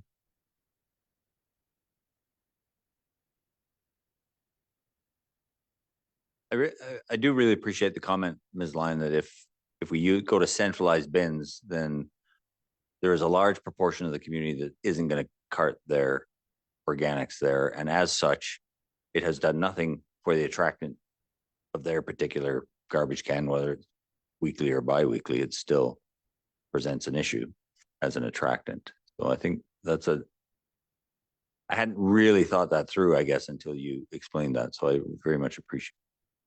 If I may, that actually came from a discussion with Canmore that only has centralized collection for waste, recycling, and organics. They started with a trial of 8 composting community bins, and they have since increased to 24, but they have not seen any greater intake or use of those bins, even though there are more in the community. So it seems like the people who want to compost will, and they do it well, very low levels of like adulteration, but the people who don't just continue to not. So they effectively maxed out their usership despite adding new bins. Clear that the more people weren't going to participate. That's important information. Thank you. Councillor Ramadas. Just shows the fact that we are running into human behavioral issues here, Your Worship. Are we? Yeah. Trying to engineer things and trying to, slam against basic biases that we have as humans. Councillor Hamilton. I was going to make a fairly similar comment to Councillor Ramadas. However, one other question that did come to mind around the discussion of community bins versus curbside, and you mentioned like the adulterated composition of them. Do we have any information of whether or not communities are seeing better diversion, I guess, less pollution in the organics if it's curbside versus community? And second part of that question is, what would be our plan? Have we thought about that to not just to educate, but also to enforce, like not co-mixing? If I may. So the first question, I do not have information on the other side of things. I just know Canmore's background that they're seeing very pure compost. The second side of things, I would refer back to my recycling transition, where we did have a plan to work with users that are contaminating their recycling, and it would be a very similar inspection, notification, education, and then potentially eventually go to fines. Further? Yes, thank you. So based on that, then it will actually be, would it be correct to assume that it'll be easier to educate and monitor curbside rather than community bins for pollution. I'm using the wrong words. right? Contamination. Contamination, thank you. If I may, yes, but just based on Canmore, that doesn't seem to be an issue. People just ignore the bin, to be honest, and continue to just put all their trash in one and then put it in the garbage community bin. Councillor Audia Kelly. Thanks, Mayor Milligan. I just wanted to explore a little bit further what Councillor Hamilton's saying. What's stopping people then from, let's say we go with curbside, and they just toss everything in the garbage like we do now, or like they do now if they don't compost in their backyard? Like, just taking what Councillor Hamilton said a little further, will we be ticketing or enforcing, or? If I may, right now we have no plans for enforcement. Other municipalities have started to put organics maximums that you can put in your garbage cart, but we can always look into that, but it's better to educate before thinking about that. That is something we could eventually add down the road, but it would not be a part of the initial rollout. Yeah, it feels through all of this, we've come back to, been pointed out, human behavior and education to collectively do a better job of both our waste collection and our not waste collection, but waste disposal and potentially our organics. Councillor McIsaac. Thank you, Worship. Well, in this case, I think the discussion here is what human behavior are we enabling? So far, the discussion with the bin seems pretty clear. It doesn't really particularly reduce bear attractants. It doesn't enable a bunch of people to do more composting than would otherwise. I'm not sure actually what the community bin style, a cheaper upfront cost. But it's not cheaper if it doesn't actually accomplish the goals of reducing the cost of sending stuff off to landfill and so on and so on. So that seems pretty clear cut, which at least sitting in this chair. Yeah, I feel like I'm getting there myself, actually. Councillor Nixon. Thank you, Worship. So it seems like we're sort of steering towards the curbside. You know, I just think about this, and I know that I talked to my neighbor who was a conservation officer, and when we first went to these black bins, I think he pleaded, and I wasn't in this chair, so I'm not taking his word for it. He pleaded with us, with the city, to go with these in the long run, going to save bears' lives. I mean, it's only an hour. We know that the bears are going to get in there, but an hour is somebody chasing the bear away. So I would, I'd be in favor of going a little bit more, not kicking the can down the road, waiting for this organics diversion plan to work and going with the more expensive. It's hard to take. It's double the price. $273, $100,000 with the bins. But I think it's the right thing to do.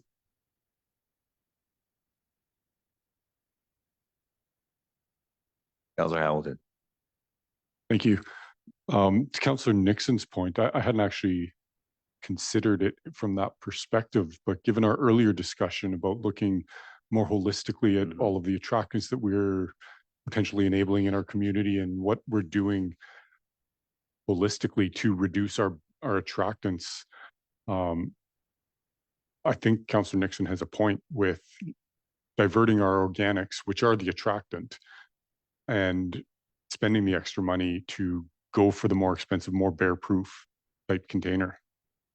And perhaps that will actually incentivize more people to also divert more organics away from their regular garbage, because it will be, the attractant will be in the bear-proof bin. Right, yeah. Yeah, I don't disagree. Yeah, I don't know how to advance that, however. I would suggest that I think CAO Barnowski and Finance Director Burdett would probably want to make comment towards that change, as it'll impact the budget, obviously. Yeah, of course, yeah. Your Worship, could I ask for 2 minutes to confer with Ms. Line and Mr. Burdett? Thank you.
Ms. Line, did you want to comment? I believe I will hand it over to other staff. Thank you. If I can, Your Worship and Council, we have some figures and we could potentially advance a resolution, but Ms. Line has additional presentation to work through. I would suggest that before determining a specific action at this point, we allow you to work through the remainder of her presentation and then we can support you at the end in resolution and direction. Yeah, please continue. Ms. Thank you. Line. Thank you, everyone. And I really appreciate the discussion that we're having. Okay, so if we were to continue with a curbside program, the next steps are to look into the purchase of curbside carts and kitchen bins, develop a communication strategy, then come back to update the waste regulation bylaw with those costs for users and everything else. We'd then distribute the new bins and begin a curbside collection program anticipated in April, which would be very exciting. So first on the bin selection criteria. So our current waste and recycling bins we talked about are all Ray-Rig bins. So I provided the cost for two manufacturers, Ray-Rig and Schaefer, but if we go with Ray-Rig bins, there's a advantage that some parts like axles and wheels are interchangeable between all three bins. So there's a smaller parts inventory that we have to have. And so that kind of is nice for the operational budget. Animal resistance level we've talked about in quite detail. Our waste bins are animal resistant. Right now, our recycle bins are zero, nothing resistant. Staff have recommended, now I've lost my place, sorry. So the consolidated waste regulation bylaw stipulates that bins must be stored in a secured area to prevent wildlife from accessing attractants.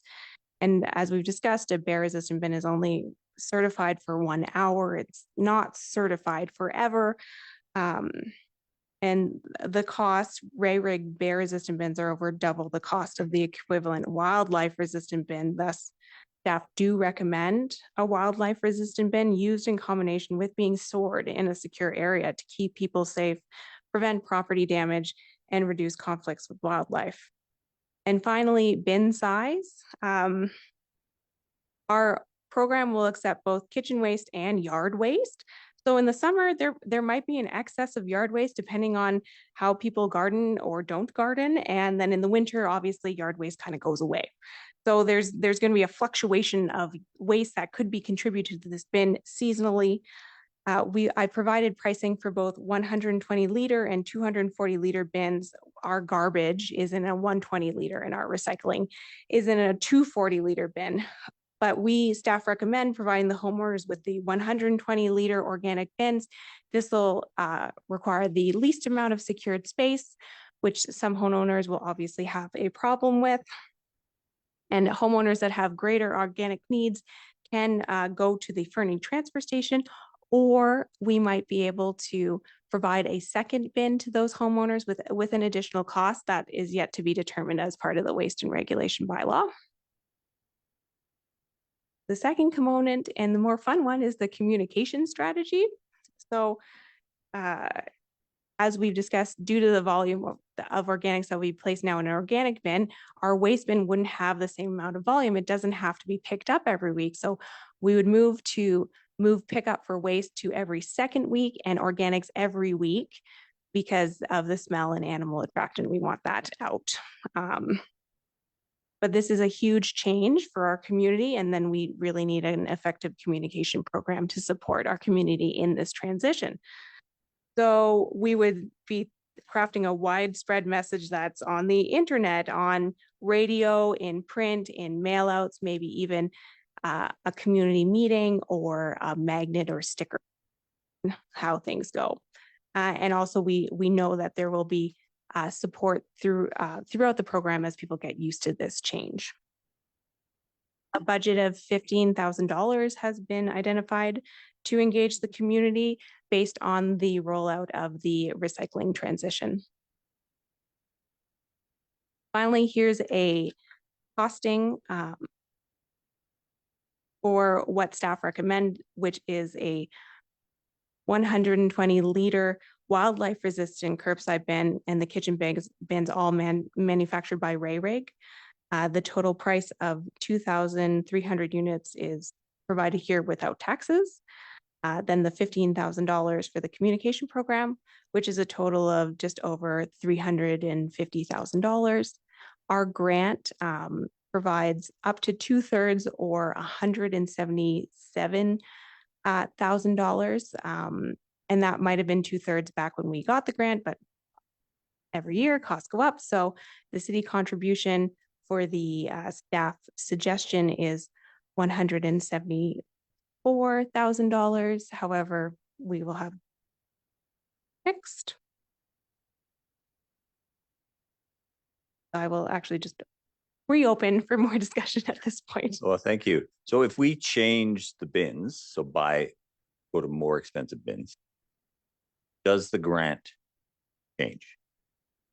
No, at this point, we would still just have the maximum. I could inquire with them because we did discuss having an animal resistant bin in the grant application. And if we increase, if they would be willing to provide more cost, but I don't know.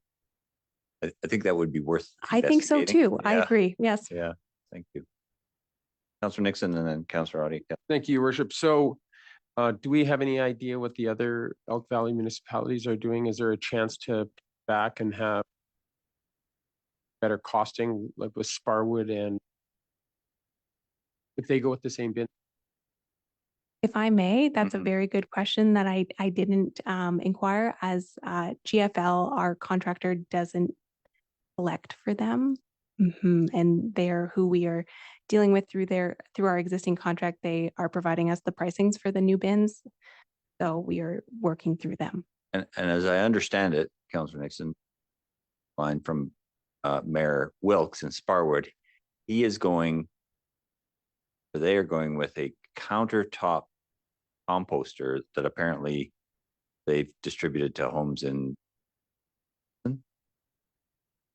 the compost dehydrator or food waste dehydrator. Yes. Okay, I have one of these. Right. I have a Vitamix food grinder dehydrator thing. You don't put bones in it like Mayor Wilkes said, but I got it because of Nelson. Nelson was doing a pilot project and it was very positive. It wasn't moving wet organics around.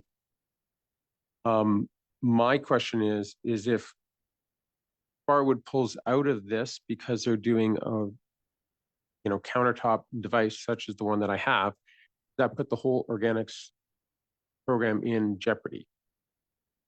If I may, whenever the application went for the processing facility, Fernie was the primary feedstock. So no, their change would not put the processing facility in dire straits.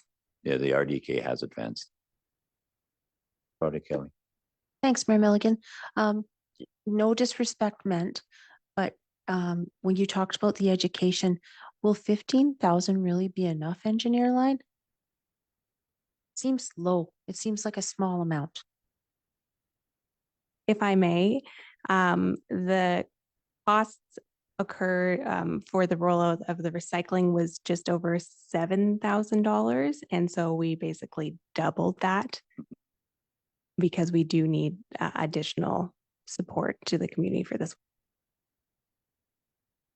Councillor Nixon? Thank you, Worship.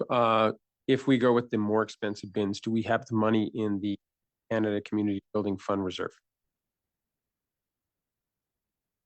Burnett. Thank you, Councillor Nixon. The more expensive bins cost 308,000 more, which brings the balance of that reserve down to 693,000. And then to build on Councillor Ramadas's earlier question, there's no immediate impact to taxpayers using that reserve, and also no immediate impact to our reserves that are funded through tax. This one is purely funded from the old gas tax program, the Canada Community Building Fund, which we get a contribution every year to that. That program is supposed to end in 2024, but it is expected there'll be a new agreement. Thank you. Further? Yeah. Thank you, Your Worship.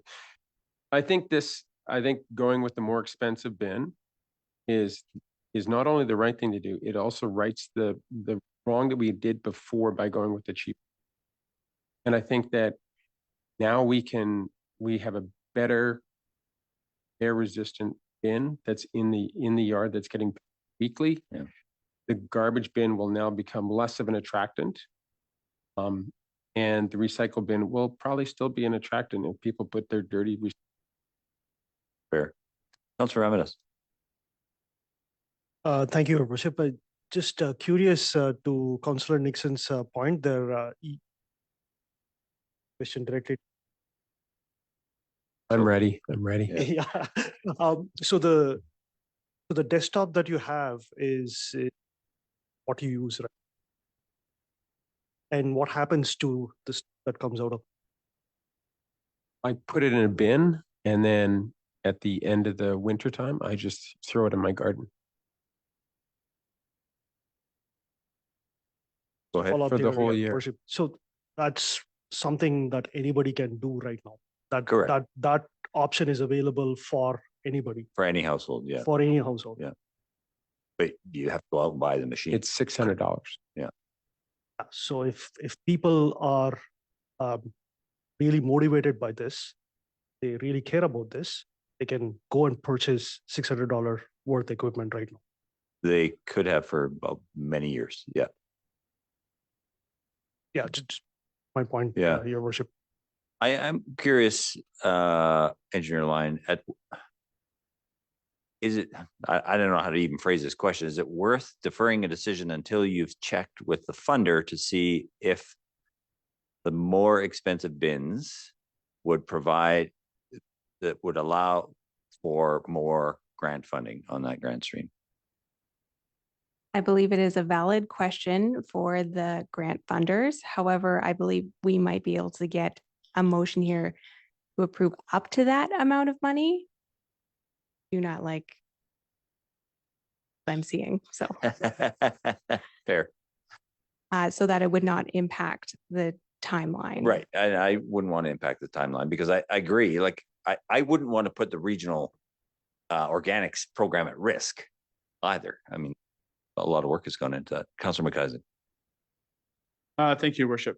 While I appreciate the sentiment towards the bear resistant, I actually don't think that the problem with bears and garbage in Michigan is animal. I fear, realize that speculation, but here is we put a bear resistant. That's where it will stay. It's bear resistant. I can just put my compost in there and just because it's bear resistant instead of putting it in a secure location, which is what. So, yeah, for the additional $308, I'm not sure we're actually buying more bear lives. It's Yeah. really the education side, the responsibility. How, yeah, this goes back to the whole chicken discussion and bee discussion and so on. It's really, we need a more holistic communication to the whole community with buy-in, as we're going to concerted effort across the board and a whole bunch. That's what's really going to negative bear counters and contacts and so on. I don't think the changing of the bin. Sorry, engineer line have a comment and then. If I may, providing a bear resistant bin to users would not negate the rest of the bylaw to put it in a safe area. We wouldn't remove that requirement. Councilor Hamilton. Thank you. I agree with the thesis that Councilor McIsaac's putting forward. However, I would maybe push back that by going with the bear resistant bin, we are signaling to the community how serious we are taking this problem, and that if they want to minimize their tax costs, if they want to minimize their risks of tickets, if they have a problem with it, they need to start. They can do better themselves. We do have an issue.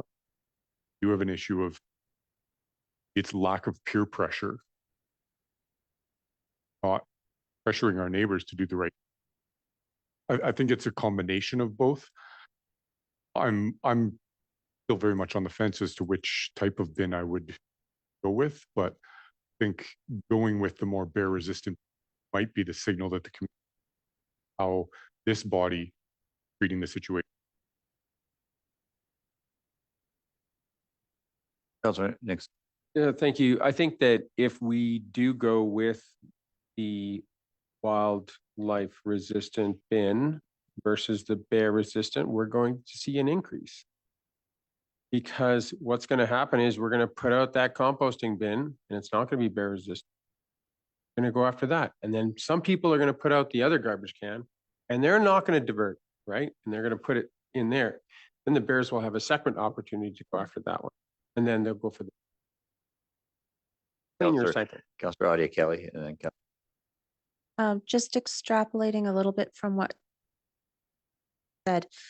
Engineer Line, did I hear you correctly, or was it bylaw officer Kramer, that the bears have learned how to turn the dial? So would the wildlife resistant be that same bin, or would it be a different style? And would the bear resistant not have a dial to turn? If I may, the wildlife resistant would be the same bin with the dial, the gravity lock. And that would actually help with our replacement parts because we use the same lock. So that's nice for that cost side of things. The bear resistant bins have, a like hidden latch under the lid. And so it's completely different and it does resist for at least an hour. Councilor Shoesmith. Thank you, Mayor. Perhaps I missed it. How long will this take to roll out if approved? Will we be seeing these for the next bear season? If I may, we can meet our goals of providing waste and to this Barwood facility. Yep. So clearly, if we were to give you positive resolution that you're seeking tonight, with the caveat that you investigate the additional funding, you'd have to come back to council. And is that acceptable in your eyes in terms of the timelines? I believe that would be acceptable. With that, then we'll ask Ronald to read the recommendation. And do we need to include the caveat? That direction after. But it's my understanding, I'm reading out the actual recommendation.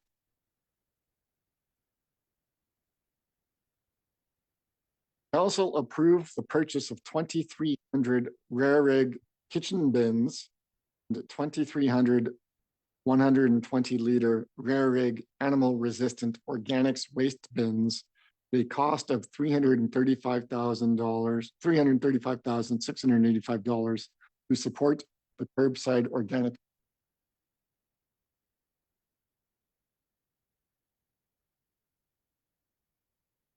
Councilor McIsaac. Discussion? I think we're making the wrong move.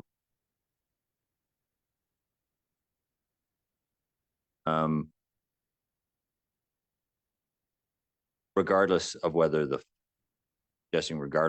funding, grant funding.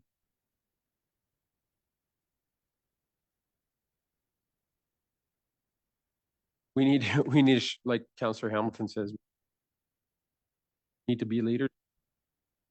Put on the fence. Sorry, Mayor Milligan, just for clarification. If we're approving to go curbside, and your suggestion was, I thought, decide on which bin, once we get that additional feedback, then we have not got the right motion on the table. Yeah, I think that's fair. If I may, perhaps we need a little break to craft an alternative motion for bear resistant bins, but this. Councillor McIsaac. Thank you, Worship. I feel comfortable with the motion that's on the table and passed. Engineer line back to the.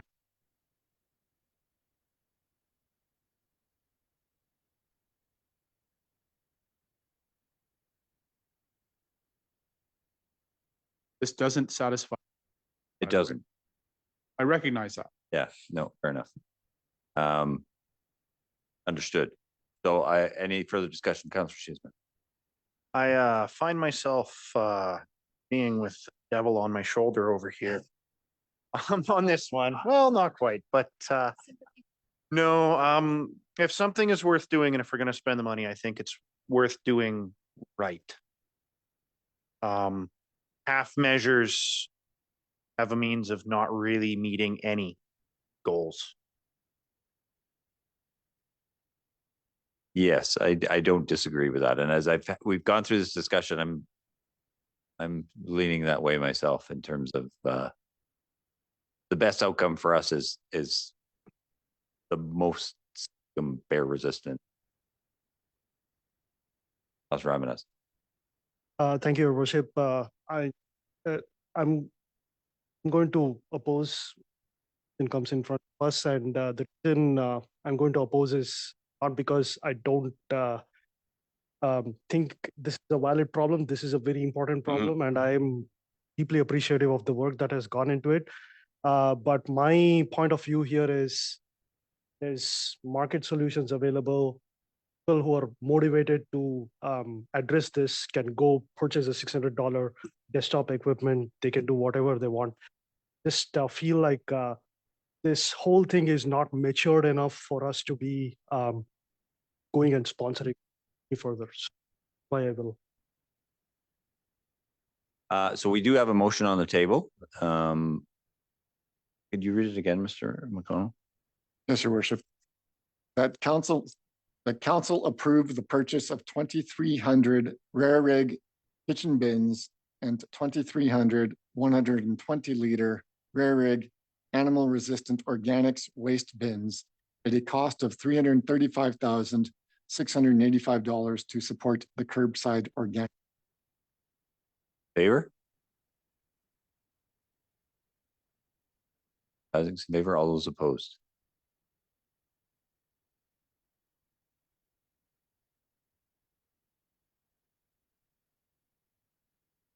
I would ask, does somebody want to propose another? I would like to make a motion option? that we approve, and I don't have the number right in front of me, but 2,300 rare kitchen bins and 2,300 120-liter rare bear resistant organic waste bins at a cost of, look to staff to give us that number. Thank if you. I may, Your Worship. Yeah.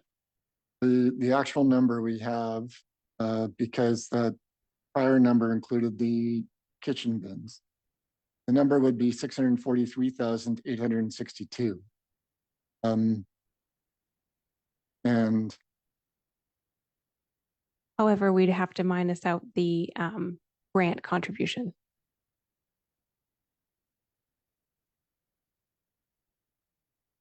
if you Which can give is us a- currently 176,000. Could be greater.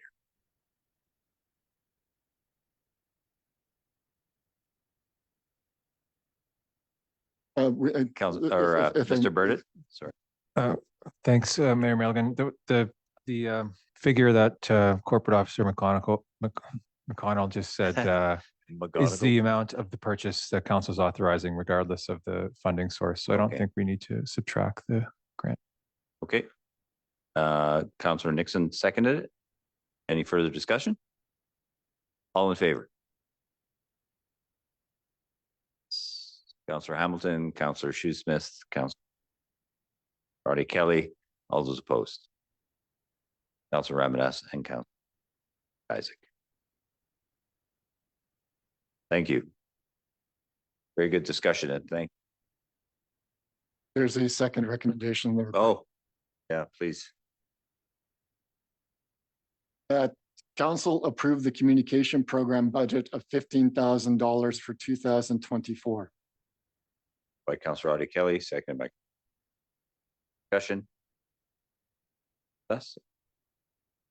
Just a comment here, Your Worship, and kind of a smart alecky comment here, but I know I'm just thinking what words I'm going to use here. I know. These kind of communication plans, and we're super excited about these communication plans. Why don't we put the same kind of effort when we are, fixing sidewalks, building roads, I just feel like the amount of excitement we have for these things, we can bring the same kind of enthusiasm into our core infrastructure works as well. Just a comment. Councillor Roddy Kelly, and then. Thanks, Mayor Milligan. I just wanted to confirm, though, that Engineer Line would still investigate the possibility of getting more grant money. Yeah, I think. Thank you. Thank you, Engineer Line. Councillor Shoesmith. I would just really like to second Councillor Ramadas's statements there. I find that concrete is both glamorous and amazing. Thank you for that. Your Worship, if I may. Please. Theo Baraneski is indicating it would be preferable for us to get a resolution directing staff to source additional grant funding for the bins. Moved by Councillor Kelly, seconded by Councillor.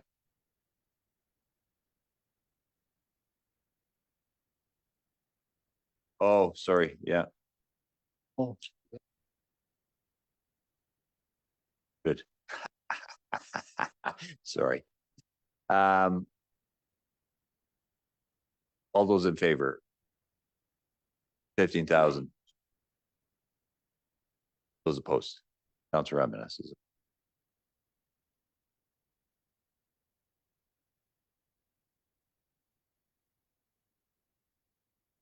So next request is that council direct staff to source additional grant funding for the purchase of the bear resistant bins.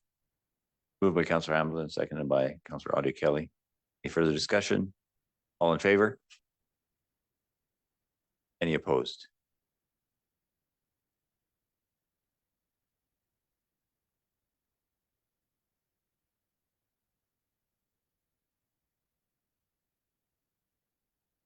Item 9.3, Mr. Logan, Aquatic Center repair.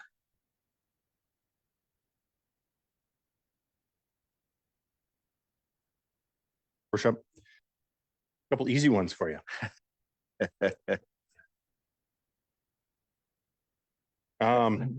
So sorry, I don't have a presentation. A lot of the information is in the report. So what I intended to do is give a quick recap and take any questions if council had it. So on April 26th, we have an incident at the Aquatic Center that caused our boiler and a bunch of other equipment to fail. We almost instantly submitted an insurance claim to our insurance provider.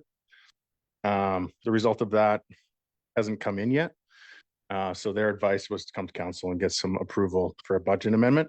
So today I'm asking for $174,000 to take from the facility renovation reserve to sole source the equipment replacement at the aquatic center, which includes replacement of a 1.2 million BTU boiler that is obsolete now, can't get parts for. It's also installed in the building while it was built. So removal of it actually involves cutting it in half. There is no direct replacement for that anymore. So the recommendation is to set up some redundancy in our system, which benefits us by installing multiple boilers that accomplish the same thing. And then we actually get more efficiency at 96% efficiency compared to the 86 that we were working with before. So yeah, I put some information in the report around sole sourcing and our purchasing policy. So I'm giving some information to council for the reasons for that, which are there are unique qualifications required for this amount or this significant install. There is a bit of an urgent time frame. Like I said in the report, we are entering winter and it's getting more difficult to keep the water at a certain temperature. We've had some steady complaints around the shower temperatures fluctuating. These are all related to not having boiler water temperatures. And also it is a bit of a follow-up assignment because we did have to make some emergency response to put in a boiler in place of the leisure pool boiler. And essentially all three pools are being worked off that one boiler. So it is putting extra stress on that unit. We do need to basically put a few more in place that are that same model. So it is a follow-on assignment from the original contractor. So I'm happy to ask any questions, but the recommendation is. Kelly. I'd like to motion that we approve staff's option to approve the allocation of funds from the facility reserves to replace the damaged equipment until a decision from our insurance provider could be final. Seconded by Councillor Sue. Discussion? May I read out the motion? The council approves the allocation of $174,000 from the facility renovation reserve to fund the replacement of essential equipment, the aquatic center in advance of the conclusion of the city's insurance claim and to amend the 2023-2027 financial plan needed. Thank you, Mr. McCall. By Councillor. Discussion. Councillor Nixon. Thank you, Worship. So good job keeping this.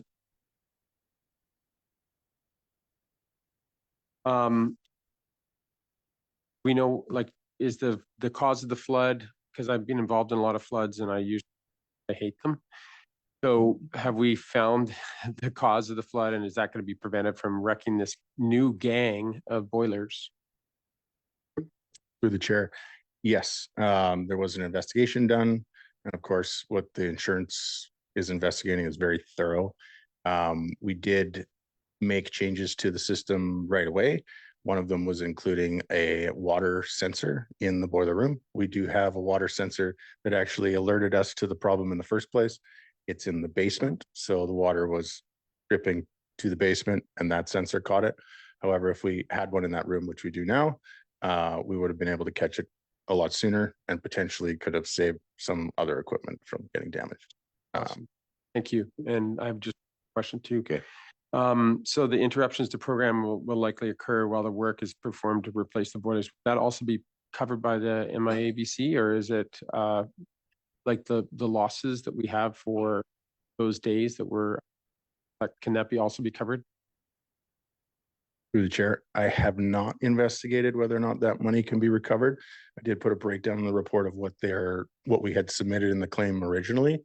And to be quite honest, I was hoping to get a response back and have this fixed during shutdown sort of thing. So yeah, there will be a couple days loss there potentially, but because we do have that one boiler set up, I think it's minimal because that boiler can remain operational while this other work's being done.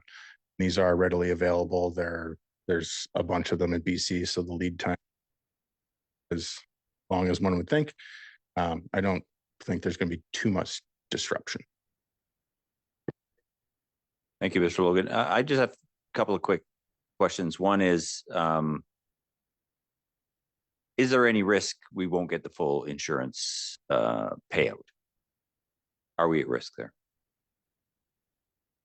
Your worship, I'm not sure. I think there's always a risk to not being approved. However, we've been able to prepare every piece of information that was requested, and I do feel that personally should be covered. However, they have their own process. Yeah, no, I appreciate that, so. and I wouldn't hold you accountable to their process. We're confident we've submitted a fulsome claim. I'm confident, yes. Thank you. Thank you very much. And the only other comment was, I hope we'll have, I shouldn't start saying that.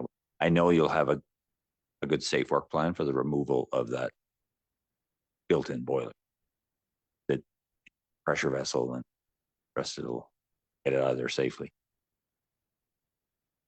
Yeah, your worship, that's part of the reason why we have a Class A gas fitter who's for their game for that. Yeah, thank you so much. So I'll call the question. All those in favor? Thank you. And staying with you, Mr. Logan, for 9.4, Fernie Heritage Library. Worship, not quite the same situation, but I'm also coming to council for an amendment to the facility reserve or facility renovation reserve for $20,000 for a rooftop unit on top of the Heritage Library. On October 13th, there was a malfunction in the unit, caused the fire department to be called out for an electrical burning smell. They weren't able to find anything at the time, but our maintenance staff did some investigation. We were able to narrow it down to that rooftop unit. We had a contractor come in and assess it. Parts aren't available. Some of the parts almost exceed the price of a new unit. So the suggestion was to replace the new unit instead of replacing some parts in a unit from 94. Luckily, there's a bit of redundancy on the roof of the library. We do have 2 rooftop units serving the heat for the upper floor. However, they are dealing with 14-degree temperatures upstairs because it's unable to maintain the heat. Plus the basement's working overtime to compensate for not having that stop.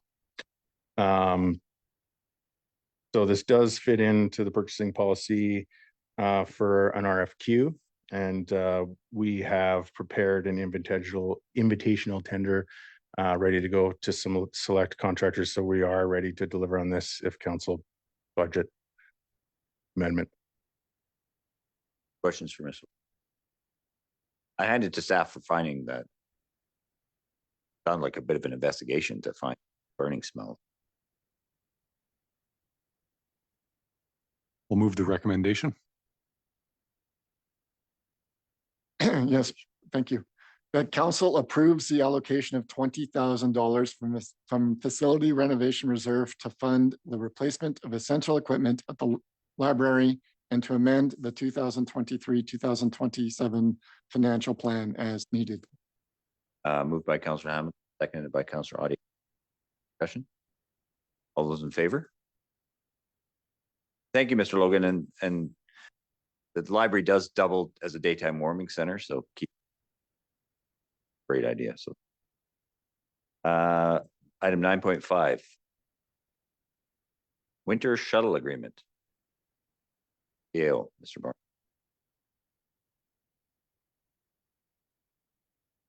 Thank you, Your Worship and Council. This report is seeking authorization to execute a contract with Tunnel 49, noted as T49 in the report and in the partnering agreement attached to that report, to operate the winter shuttle service. Council will remember we procured 3 microbird buses.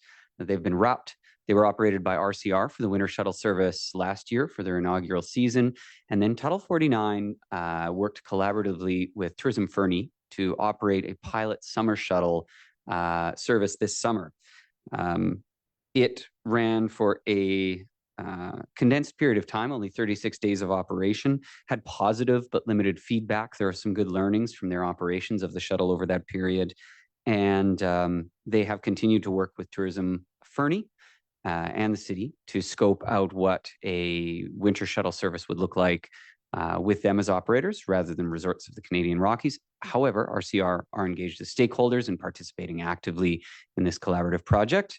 The shuttle partnership agreement is directly with the operator, Tunnel 49. They will, of course, have separate agreements in terms of funding, in terms of stops with various other partners to the service. What is provided for council is the draft schedule, which will require staff to approve amendments of moving forward throughout the winter season, and an agreement that provides the buses, recuperates insurance costs, ensures that maintenance is done by the operator, and then allows the operator to gain a profit or cover the loss of said service throughout the season. Thank you. Thank you. Questions from council?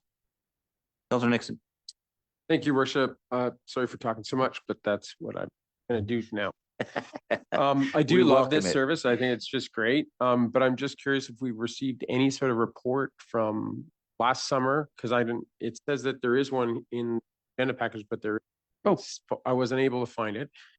And then did we get a wrap-up one from last season or even the season before? Your Worship and Council, we have ridership data from RCR from last season and the season before, and we have qualitative data from Tourism Fernie from visitors who enjoyed the service, and we do have qualitative and quantitative data for the summer service. I will provide it.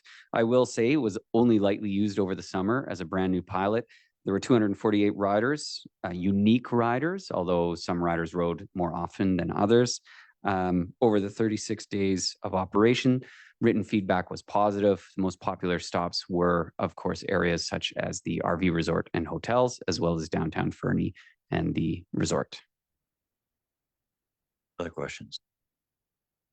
My only comment would be, Mr. Bornowski, the attached agreement draft still is the summer shuttle agreement. Oh, my apologies. The wording hasn't been changed. Shuttle service.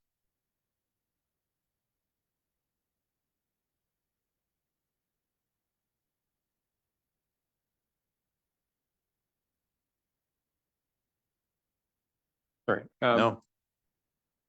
There's no actual dates for the services as well, or for the service to start and to end, or did I miss it? Because last year RCR stopped operating it a week before. I know that they ran into manpower problems, but you have people counting on that to get up to the ski hill. All of a sudden, Tourism Fernie just announces that it's right. So that's a little bit disappointing for me. Thank you. If I may to council, the startup of the service is intended to start alongside opening weekend, provided that commences as planned. That requires us to publish 2 consecutive weeks of public notification, have the buses rewrapped and do some provisioning for winter service. And then the schedule would be amended to put in an end date of service as we work through the year. Councilor Hamilton? If I may, I believe it's already in the contract. Section 1, partner use and term sub C.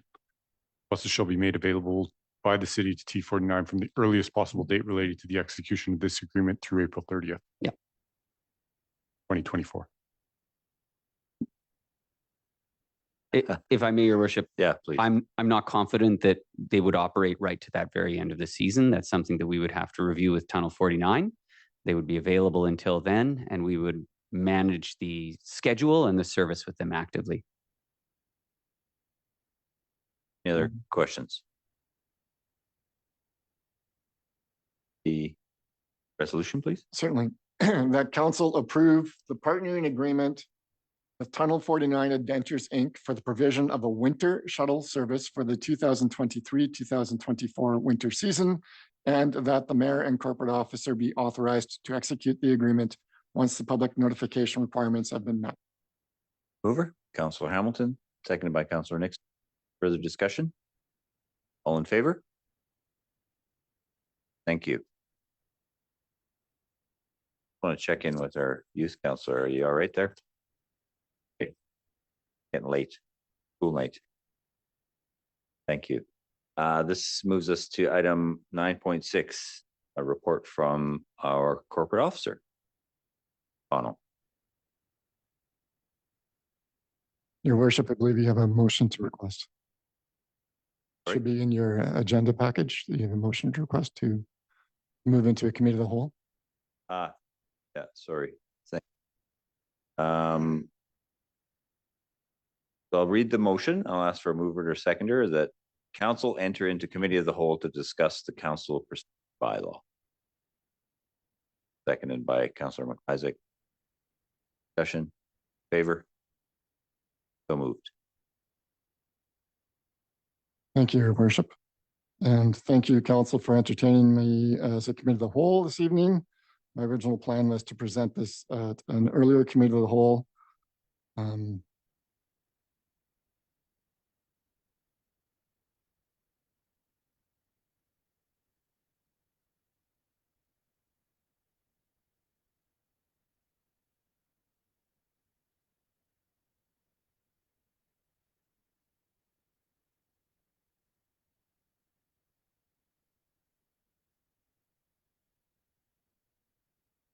Excuse me.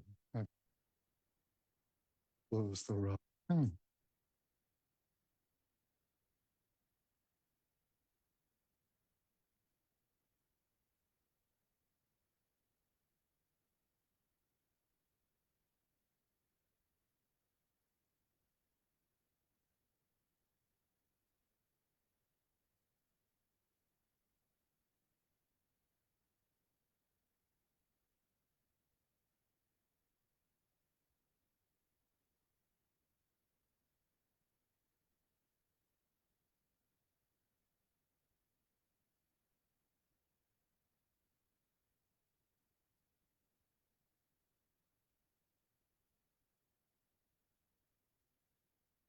Been a while since I've shared to a committee of the whole or anything like that, so I apologize for my lack of skills.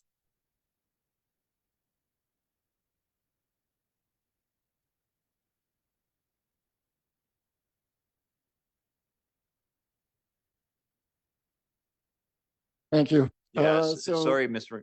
McConnell. We'll take a 5-minute recess. We're losing. Bio break.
Okay, let's reconvene.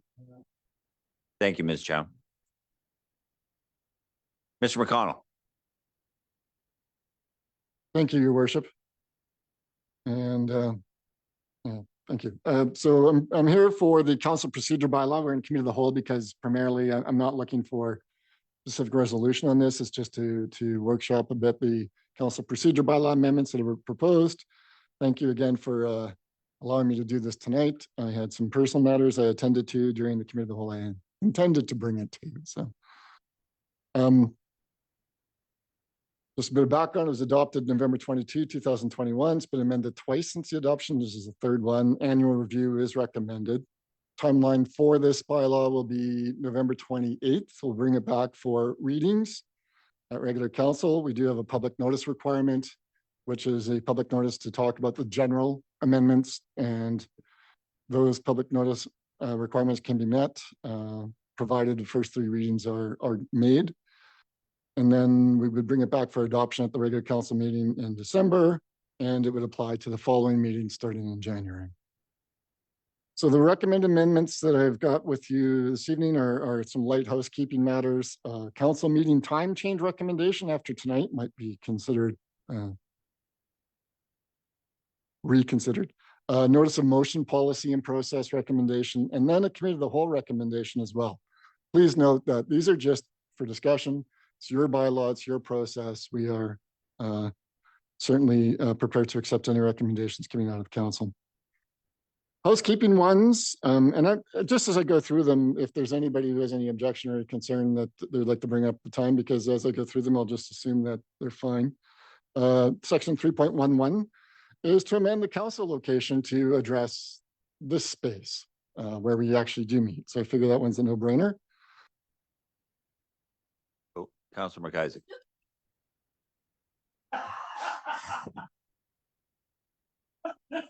But wait, there's more. You have to turn your microphone on. Great. Beg your pardon. What I noticed is that in the amended council procedure bylaw, it says that all council meetings shall be held in the Fernie Shopping Center, unless elsewhere. Reason I'm asking the question is we've had occasion where we've had an in-camera meeting. No public is going to be in attendance. We've held it in another location. Would we be in contravention of this particular section if so, do we need to somehow?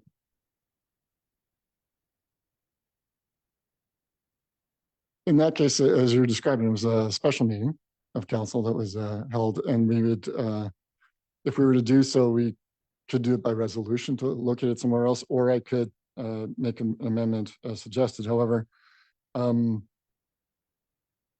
essentially it would be, the reason why we're meeting here now is because we had a resolution specifically addressing that, right? We were able to, by resolution, choose to meet here. So I would submit that in special circumstances, if required, we could do a resolution in advance if we know that the meeting is going to be held. If we don't know the meeting is going to be held, then we would have the meetings here. Just to follow your worship, fair enough. I feel like it would speak more to the spirit of intent. The reason that council, or at least I guess I can only speak on, but I believe we moved over here for the purpose of being not something that we're intending to do with income. Perhaps it would just simply be more clearly stated in the attorney public hearings as all council meetings, special meeting. It would be every potential meeting. That seems a simple change that speaks to the flexibility appropriate, and then under really special situations could pass a special. But I don't think an in-camera special situation happen regularly. So noted, and I will make that change when I bring it back for reading. So all regular council meetings will be held here. Thank you. The other one is to recommend a 7 p.m. start time for council meetings. When we adopted a 6 p.m. start time, we were still meeting upstairs in council chambers. We were not setting up this space We are eating up a lot of staff time and preparation and simply setting up the space. And we've noted as well that there's probably some times when council members themselves are having difficulty attending a 6 p.m. start time. So that one is for consideration. It's identified in the 3 sections where that would be, but again, I'm seeking council's guidance on that. If anybody wishes to. Yeah, I'm personally comfortable with that move. I know some council, as you point out, some council by the nature of their employment struggle to get here, which is unfair, and the unintended consequence of moving across the street, consequent staff setup time. I think by people some Ramadas and then council. Just I'll talk to my personal situation, Your Worship. The way for me it works is Tuesday night I finish work and I get up at 4:30 in the morning, and I'm 5 o'clock I'm off to the mine. If this becomes 7 p.m. and we end up going up, I'll have like 4.5 hours of time. So I understand where staff is coming from here. And I'm open to suggestions, but then it would only mean that we might have to have a hard time. Well, and it does beg the question that occasionally we have light agendas, and then tonight we've got an enormous agenda with an enormous number of items. And is there a way to work through your office, Mr. McConnell, with staff to kind of balance that out so we have a more predictable, I know it won't always be the case that it could be predictable, but a more predictable agenda length? Yeah, and we generally do try to do that. We do provide staff with, what we do is we track the reports that are coming forward. We confirm to staff the reports that they've got on the agendas. We save space for them to show other staff members when they're bringing things forward. This evening's event is certainly weightier than normal, including my own report shouldn't be on tonight's report, to be quite frank. It should have been earlier. But the things that we dealt with quickest and easiest were the ones that were emergent and came up. So we tried to track that. We tried to engage with staff to ensure that they understand how much we're weighing down the council agenda. For instance, just today, we received another request to put an item on. And the individual thought that perhaps the next meeting would be a good one to bring it to. And we looked at that, and we are going to have that conversation tomorrow. The one on December the 12th will have more things on it, but a lot of them are very quick things, year-end approvals for next year's schedule and things like that.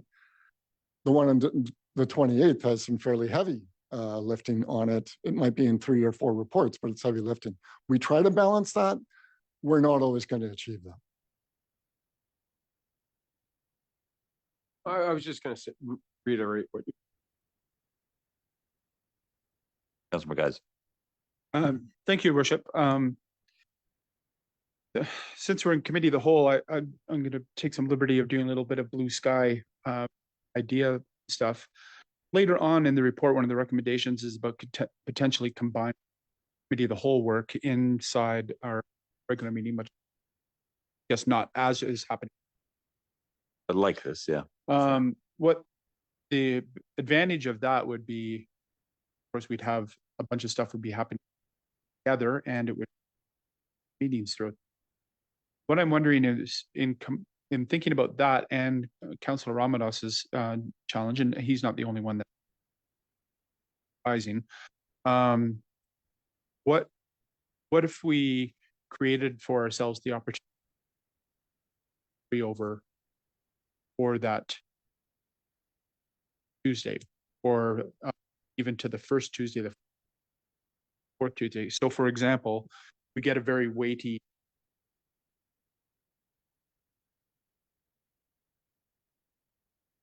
maybe we do it while the meeting goes. Are there items here which could go to the end that past our cutoff time? We'll have a meeting next week. Call a meeting. So they're not waiting for another 2 weeks. Right. That would potentially solve the problem where we don't get these really. No. And so when they do have. Well, we would have met at committee, you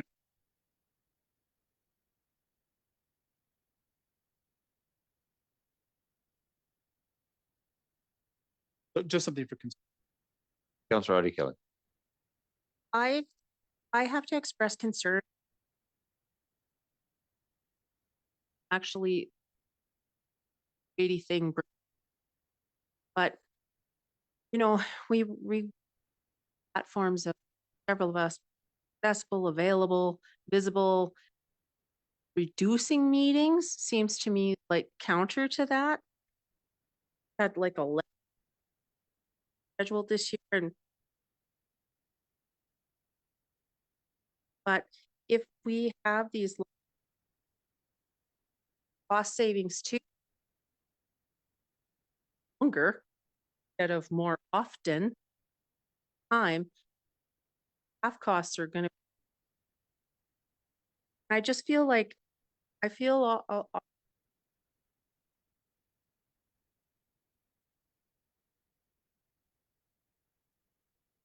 impacts staff and get.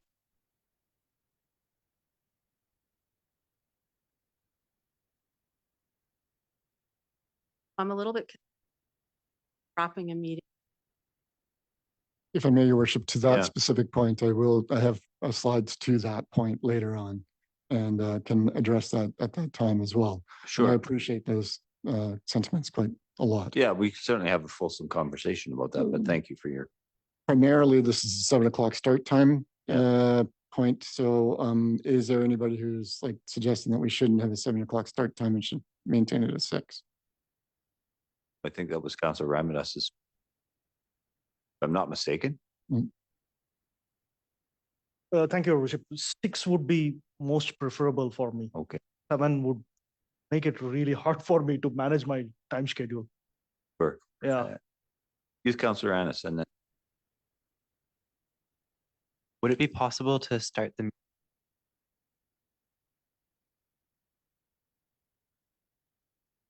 staff just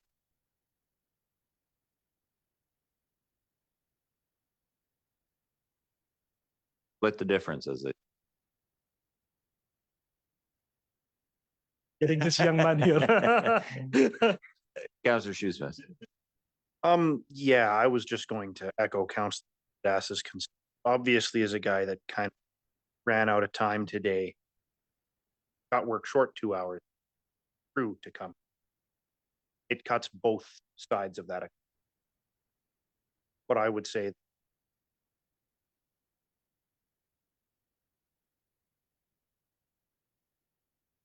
my preference is slightly earlier rather.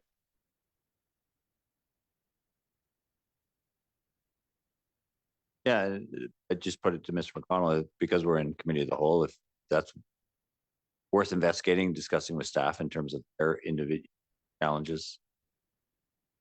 Certainly, we will do that. And when the bylaw is brought back, we'll have a time within there. And obviously council will be able to amend the bylaw if what is presented is not acceptable.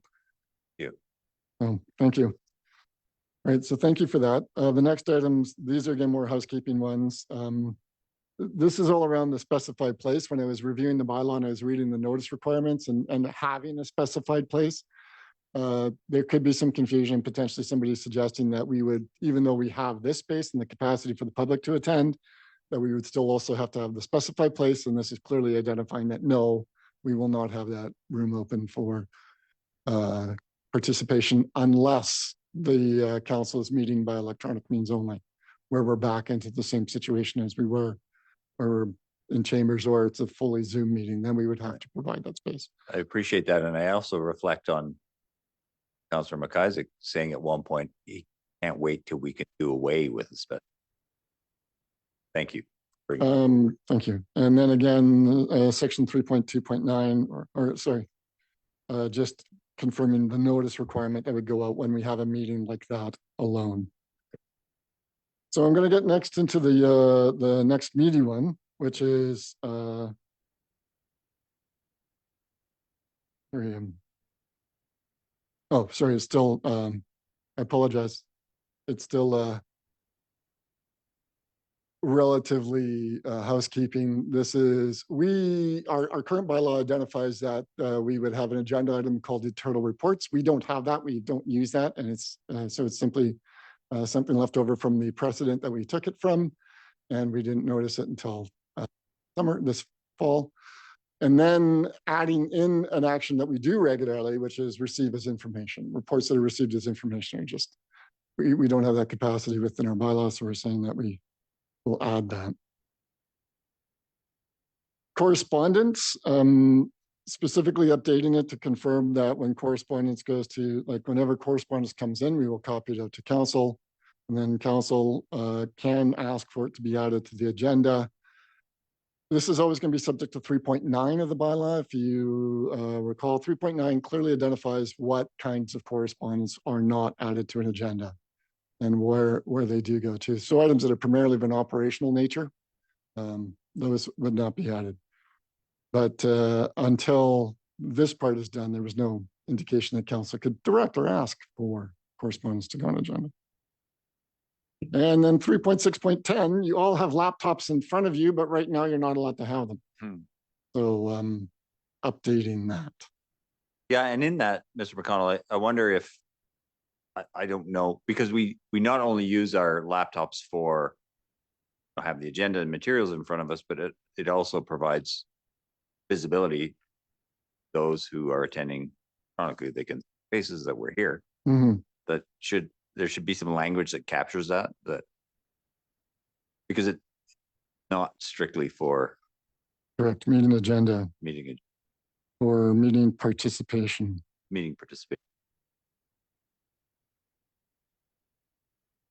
Thank you.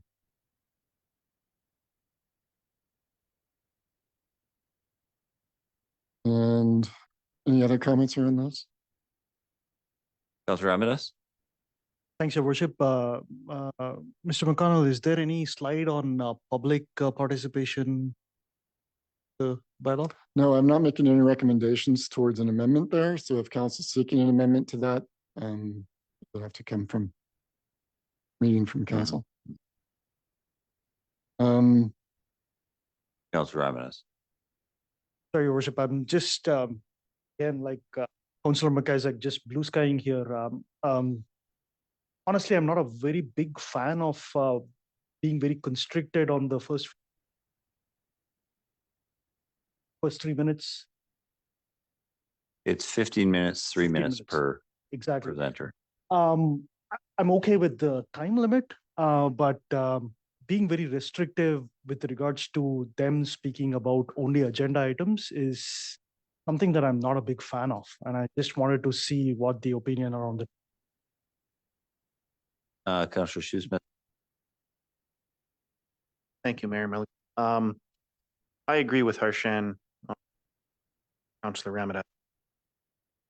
I feel if people have something they feel is important and pressing.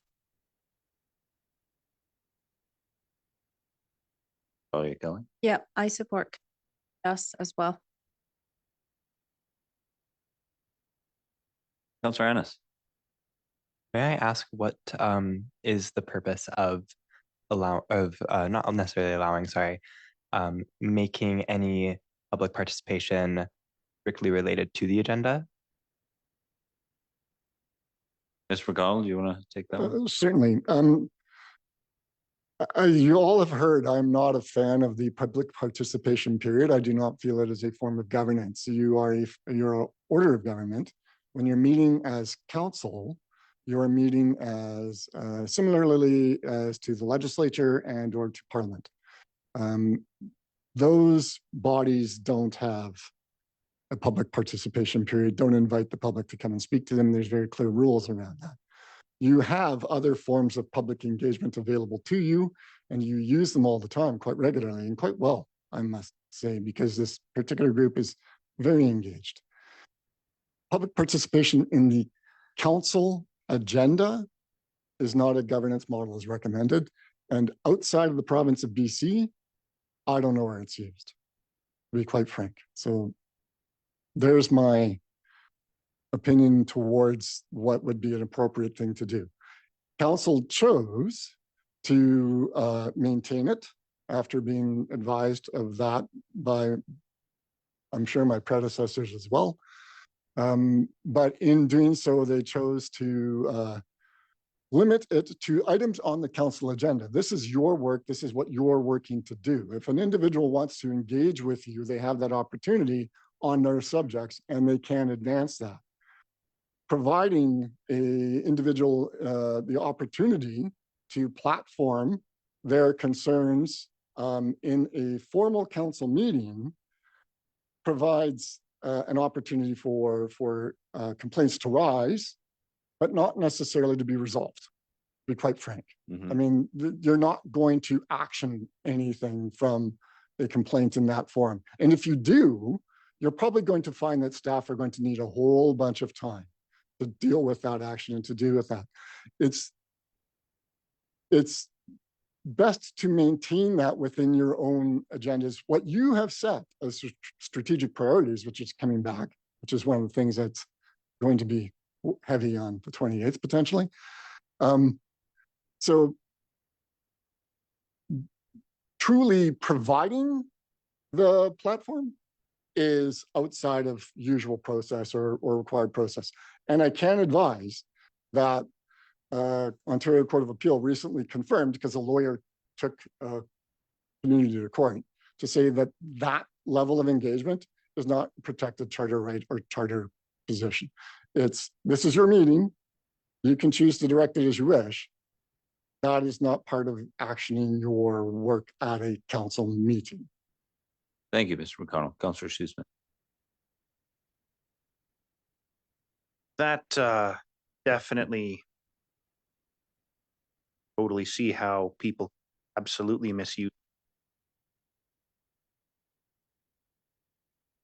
However, I would say that this is our meetings and we can decide how we run them. If we find that to be a problem with the public, would revert or change. Yeah, but I absolutely hear what people are saying, but I reflect on a couple of comments that have been made earlier this evening, and just sort of contextually is, you know, if people care about an issue and we're open and willing to meet with individuals, and they will bring it to us. And then it falls to us. We have tools available to us to bring it to the council table. And some of those tools are being enhanced in this suggestions of this revision, including notice of motion, et cetera. Like we have, and and if they care about an issue, they will be here when that issue is on the agenda. I think from my perspective, that's enough access. Councillor McIsaac, then Councillor Bess. Thank you, Worship. I was here when we used to have public participation, and then we would respond to it. That was dreadful. It consumed vast amounts of staff time who were unprepared to answer wildly unrelated questions from the public about who knows what. It was non-productive in the worst possible sense. It distracted from the actual job of getting through policy and governance.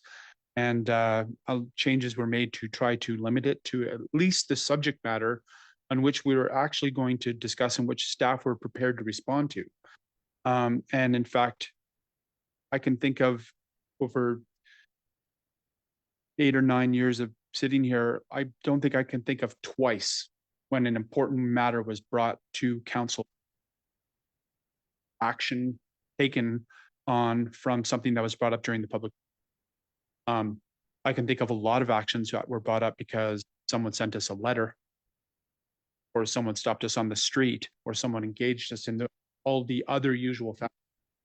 But in fact, the simple fact of the matter is that public engagement period at the beginning before council meeting started, until some restrictions were put on it, turned into pretty much a soapbox rant. And from 1 or 2 individuals in the community, we provided a lot of airtime for them, for their particular complaints, for no benefit to the government.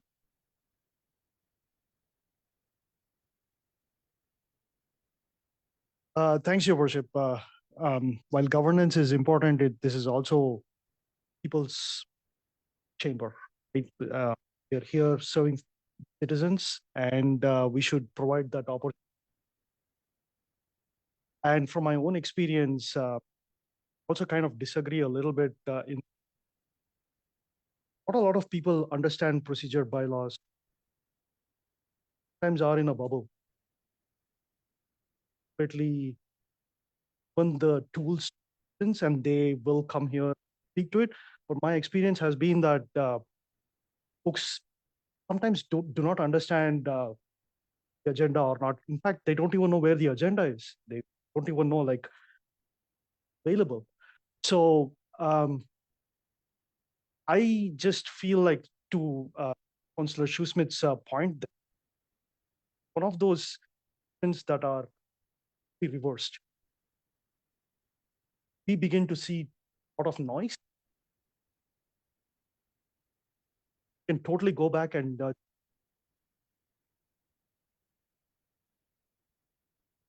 but what I want to be pretty clear-eyed about this is, again, around open communication. Citizens should have an option to come here and speak about whatever they want to speak. The agenda, governance issues.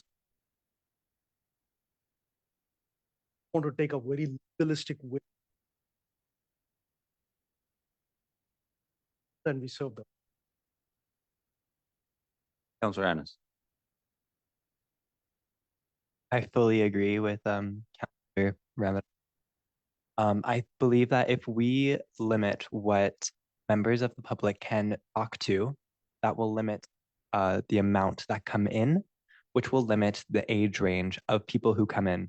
We saw today students from Isabel Dickin came in today. It was upon one of the cutest things I've ever seen.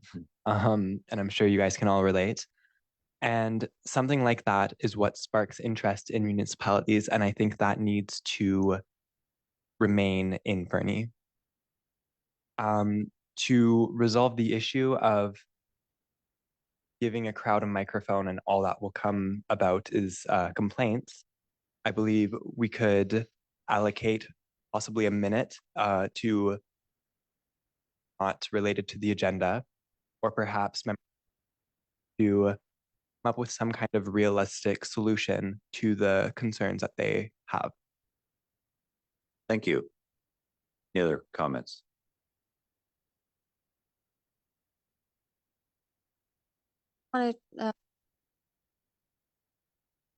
That was approved.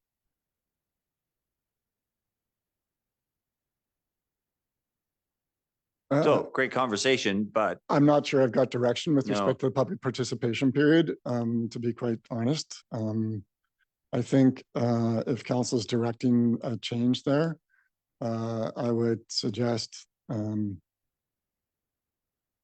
like I can bring forward the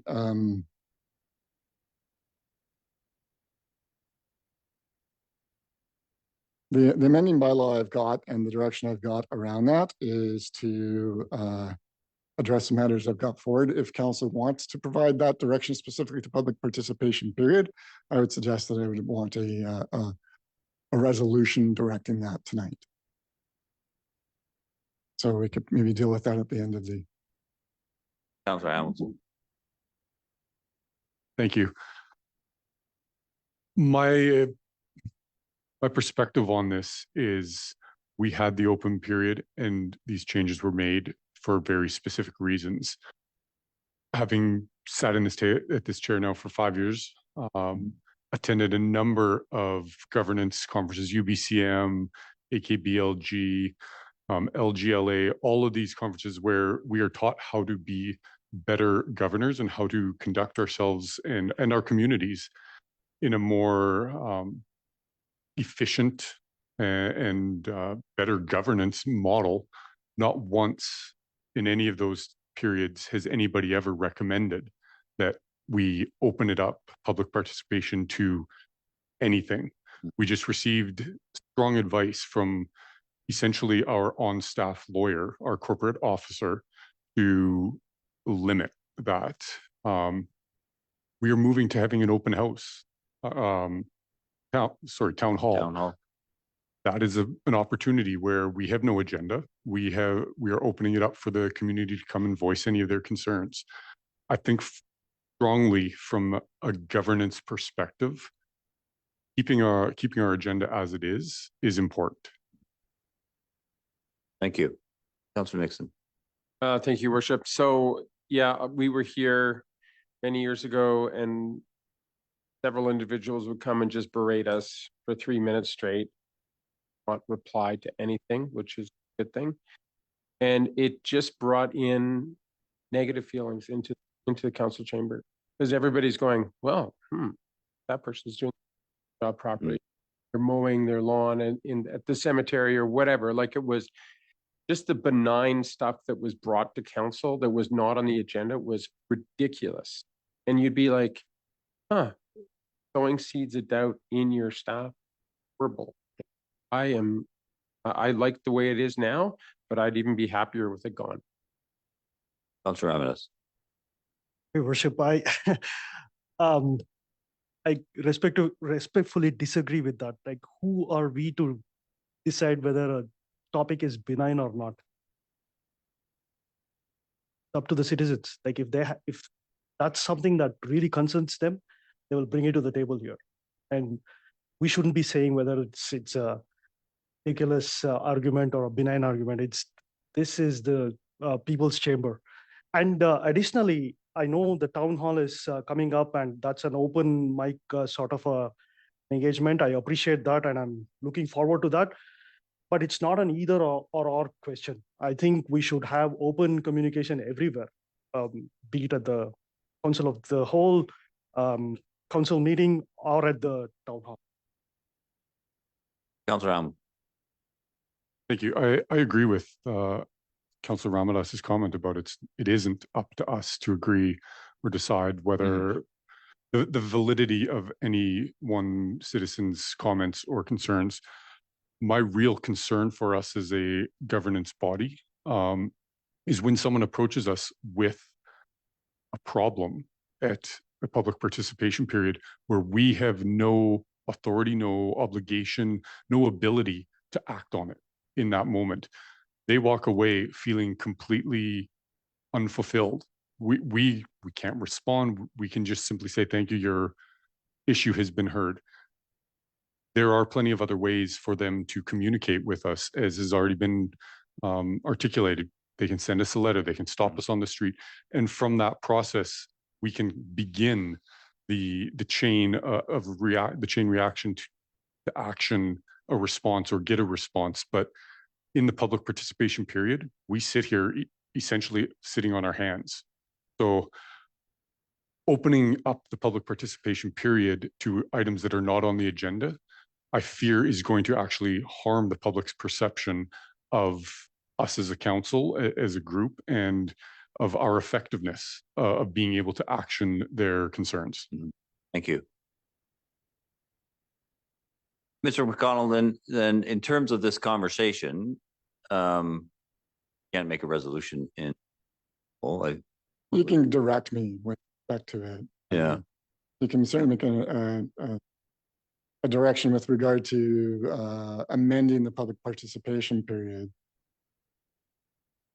It's an action that can be towards this scenario. Yeah. Having said that, I'm counting votes in my head, so I wouldn't mind at all if council was to consider that resolution as to whether or not we want to have that on the agenda, like on the procedure bylaw review, because I would want to be able to prepare the recommendation if that's the direction. And before we go that far, I just want to point out, as a former lawyer, I appreciate Councillor Hamilton's comment, but I'm not a staff lawyer. I'm not a lawyer. So it's like, but for the fact that I've been a lawyer and I can't identify as a lawyer anymore, otherwise I'll get in trouble with the Law Society. I don't want that to be left out there. Well, thank you for that clarification. So in my mind, then I would ask if there is I don't know if it's appropriate, if there's a councillor who wishes to propose that change, that councillor propose a resolution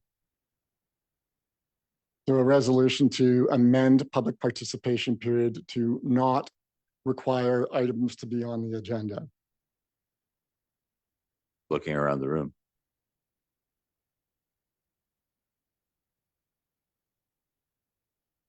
You, is it, Councillor Amadas, I think, is seconding that.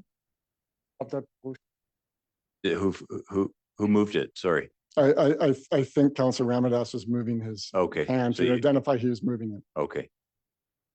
Do we have a seconder? You can't action items that are going to be costly, et cetera. You're directing me. You're specifically Yeah. giving me a council direction as I have requested. Any further discussion?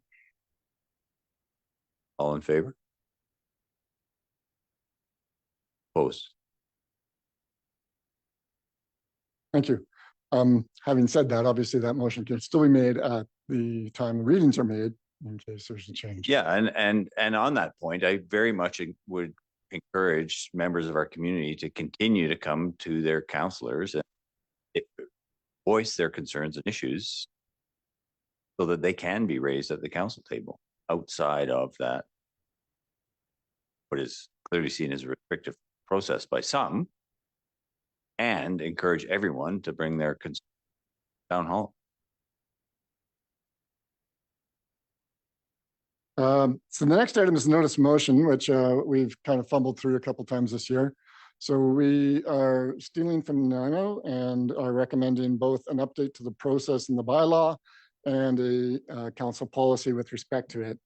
The slide is showing specifically the language we're intending to put into the bylaw, which is a council member may give a notice of motion respecting an item which they intend to present at a future meeting, reading it aloud, providing a copy to the chair and to the corporate officer either before or during the meeting. Corporate officer will include it under notice of motion section of the minutes, will place the notice under, and any relevant background information under other business for the next meeting or another future meeting is requested by the council member who presented it. If the council member is not present at the meeting that it was supposed to be on, it would be adjourned to the next meeting council member would be at. That's the bylaw. Mm-hmm. And then the policy, which is in your materials as well, clearly delineates the roles. And it provides a very good policy and a very simple policy, but it outlines a process in which a notice of motion may be placed on the agenda. That's the obligations of the council member. Within that, you'll notice that the council member is obligated to provide clearly what the motion is and identify how it meets up with the strategic plan, which you'll be adopting. So it's to maintain that process. And then a mechanism within that as well. In the event that council members feel that there needs to be more input from staff, council can make that direct request and staff will have to action the report and bring it back when they're able to in accordance with business plans. So any conversation or requests about that? Are you happy with that policy as drafted in the process? Any comments or concerns? Councillor Schussman. This is going to sound odd, but I'm excited for this change. Well, staff are too. And the one thing I would comment is looking at the procedure, and so I'm fine with the notice of motion changes that you presented, but there is the suspension of the rules issue that has been the biggest bugbear when adding late items, and that hasn't yet been addressed. That needs, and I think it's immediately before this in the council procedure bylaw. So yeah, that particular matter should be maintained potentially in the event that emergency or emergent situation arises. It's not addressed before the council agenda is ready to go. The entire process is set up in such a way that we don't have to use that situation at all. The notice of motion policy, like we would be using the procedure bylaw and notices of motions and applying it that way. We wouldn't use the suspension of the rules to do the notice of motion. Do we need to? No, I know. Yeah. But do we need to use the suspension of the rules to add late items, or can we make a change such that that is more streamlined? There is a section in there that allows for adoption of late items if requested by this, and I don't have the full bylaw in front of me, which does identify how late items can be added in another way. It would only be if a late item didn't come through that process, which is primarily through the CAO, to be frank. So if the matter is emergent, requiring immediate attention, it can be added, and then we would just ask for it to be added as a late item. Added by the CAO. Added, the council would have to agree to adding the item as a late item, but it would not be a suspension of. Yeah, if there's any way we can improve that process, that's been the clunkiest thing that we've. Councilor Audie Kelly. I agree with Mayor Milligan, and the piece where we asked to suspend the rules without saying why we want to suspend the rules, that just seems crazy. Councilor Ramirez. And it somehow brings an unnecessary level of scrutiny, because I just remember 2 months into the term, I wanted to have like a very friendly conversation about something. Yeah. Instead of getting there, I actually riled up a couple of my colleagues here because they thought it was onto something else. And my intention was to have an open conversation on a particular subject. Right. Super clunky. And for someone like me who has poor muscle memory, it's even more difficult. Well, we saw a lot. We've done it more than once. Then the last time we did it, we got quite crossed up. So if there's a way to improve that. Councilor McIsaac, sorry. Sorry. I apologize right now because I talk about the notwithstanding. It says notwithstanding subsection 3.3.4, proposed resolution may be introduced at a council meeting in accordance with section 3.7 notice of motion, or if all councils present unanimously agree with this requirement. When would that happen? That one, I would think that would be the emergent situation, right? Where something arises today requiring council's immediate consideration, and we say, we waive this. Or if it's not within the notice of motion, again, somebody's trying to bring something forward, and then if everybody at the table has to agree to waive that. It's not likely going to happen often, but providing the opportunity or the tool for council members to address it immediately would be in there. For instance, within the notice of motion policy, it says, well, when you bring that notice of motion, we're not considering it that night, right? So like we're considering it at the next meeting, unless council as a whole decides, no, we're going to consider it tonight. That would be a case where that could happen. And that follow up your question. So as I reading that, what I understood there was at the time when agenda and late items are at that moment, if a previous notice of motion has not been put forward, but a councillor has what they believe is an urgent issue. At that point in time, they could put it on the table, and if they receive unanimous consent from the rest of council, it could be added to the agenda at that point without suspension of rules or anything. Yeah. Okay. Well, I feel like that. Apologize right now because it feels a little bit like federation all over again. But having that as the safety valve for something that is an urgent situation, then if that's the case, then I like the notice of, as that gives more time for preparation and staff planning and draw up a report, all the things that are important to do good policy development, but still leaves for the possibility through emergency needs. Right. So if that's the case, then. Mr. Baranowski. Thank you. If I may, Your Worship, and at the risk of disappointing council a little bit, a notice of motion in one meeting to come forward to the next meeting likely doesn't leave time for a staff report, because we are leaving this meeting today and working to complete our publishing process for the next meeting tomorrow. It may allow time for staff to consider what the implications would be on other projects and be able to respond in a more professional and reasonable way than being caught off guard.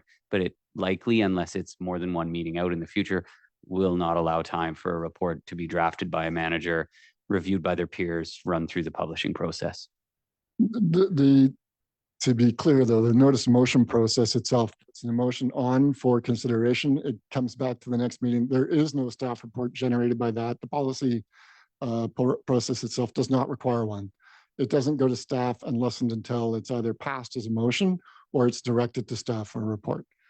And then that's when staff would start to generate work. We're not generating work by virtue of a motion potentially being passed. So anything else under the notice of motion?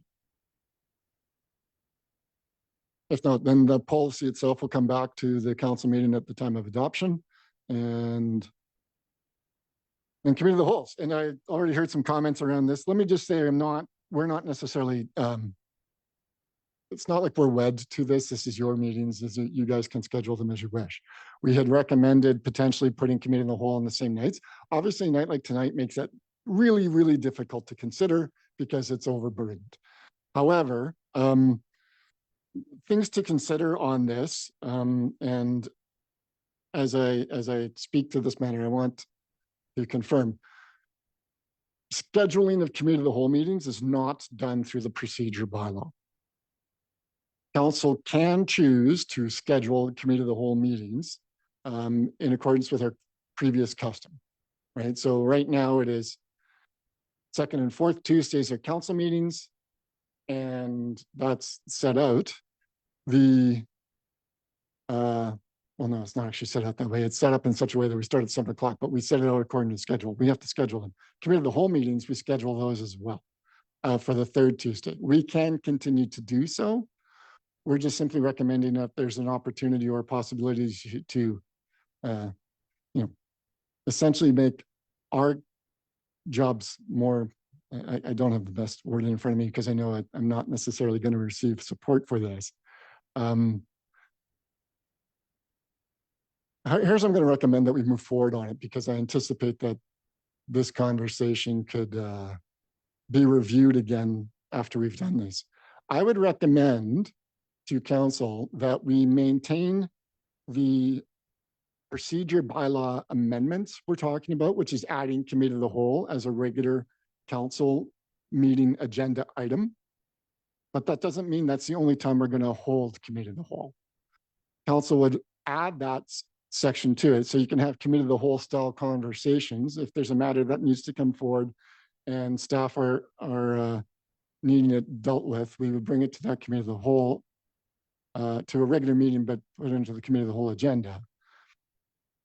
But then council directs staff to continue to schedule committee of the whole for the third Tuesdays of the month going forward in 2024. That doesn't change anything I'm providing for procedure bylaw changes. Yeah, I personally, I like removing the existing committee of the whole feels after only a year in, feels like a significant change in terms of how I'm used to attending council, participating in meetings, the tone of the conversation, the fact that I don't have to wear a jacket and tie or choose not to rather. Yeah, that feels a bit much for me. Like I'd like to continue with the existing structure, but I do like what just suggested that we keep the option to go into committee whole in the regular council if so required.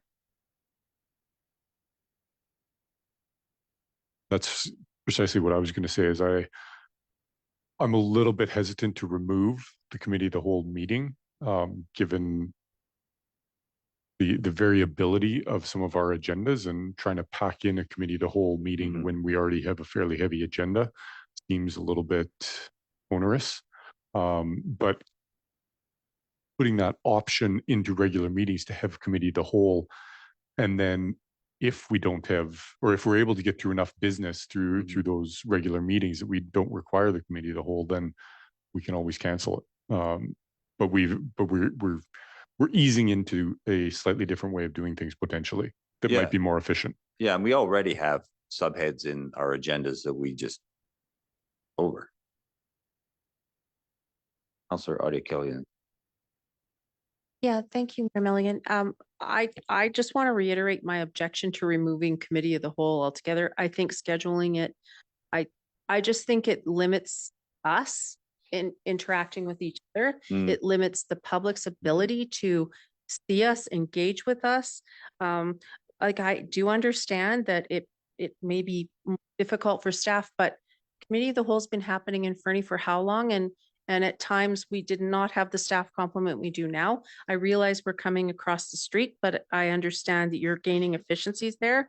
I just don't see the net benefit. Having run on accessibility, transparency, open communication, that feels like, oh, now they're shutting down a meeting. I don't like it. Councillor Ramirez. I don't know what I was about to say, Your Worship, but I completely agree with everything that is going on in here. And again, like it's at the end of the day, it's it's basically around you've got this many hours of council business, and we're trying to figure out which way to divvy it up. Right? I understand the efficiency part of it, but at the end of the day, that's if you're doing I don't know 150, 200 hours of council time, you're trying to divvy it up over a course of a calendar year here. And why change when it is not broken? That would be my preference. Any other comments? Yeah, I know, Councillor. The one other thing that just popped into my head with adding committee of the whole to our regular council meetings, which circles back to our previous discussion, is it potentially adds more agenda items for the public to provide us feedback during public participation. Mr. McConnell. Thank you, Your Worship. Go back to sharing my screen. I appreciate the comments from council. And so what I'll say is, I'm going to skip the next slide. What I'll say is that as you see here, this is the proposed council agenda. What I'm hearing is that for the December 12th meeting, staff will bring back a council schedule, which will include scheduling regular committee of the whole on the third Tuesdays as we've done in the past, which not a worry. But if council is prepared to have the proposed council agenda look like this, you'll see the two highlighted items are the two sets of highlighted items are the additions, which would be having a committee of the whole and then items arising from it if it's been resolved at committee of the whole and can come forward as a resolution. And then, as you can see, notice of motions and other business, that's where council's notices and motions and other business would then arise. And if everybody's comfortable with that, I'll continue to advance that. But if you're asking me to remove committee of the whole from regular council agenda as well, then we can do that as well. It's just the direction being that we will still schedule it regardless of what's on the regular council agenda. That makes sense to me, having a placekeeper so we can go into committee of the whole for these sorts of conversations. Makes sense to me. Look around the table. Because we've done it, and we've done it in regular council meetings in the past. We've and you're moved doing it into tonight, committee, right and we're doing it tonight. So, and I have very little time left. So with that, that's the presentation. I have some direction with respect to the meeting time being 6:30. I have some direction to review the clunkiness of the suspending of the rules, and direction with respect to including having laptops for participation in the meeting, not just for agenda purposes, and having all regular council meetings will be held here. I'm not sure if there's any other direction that I've missed, but I appreciate everybody's time tonight and appreciate being able to present this tonight as well. Thank you. thank you, Mr. McConnell. Do I need to resolve?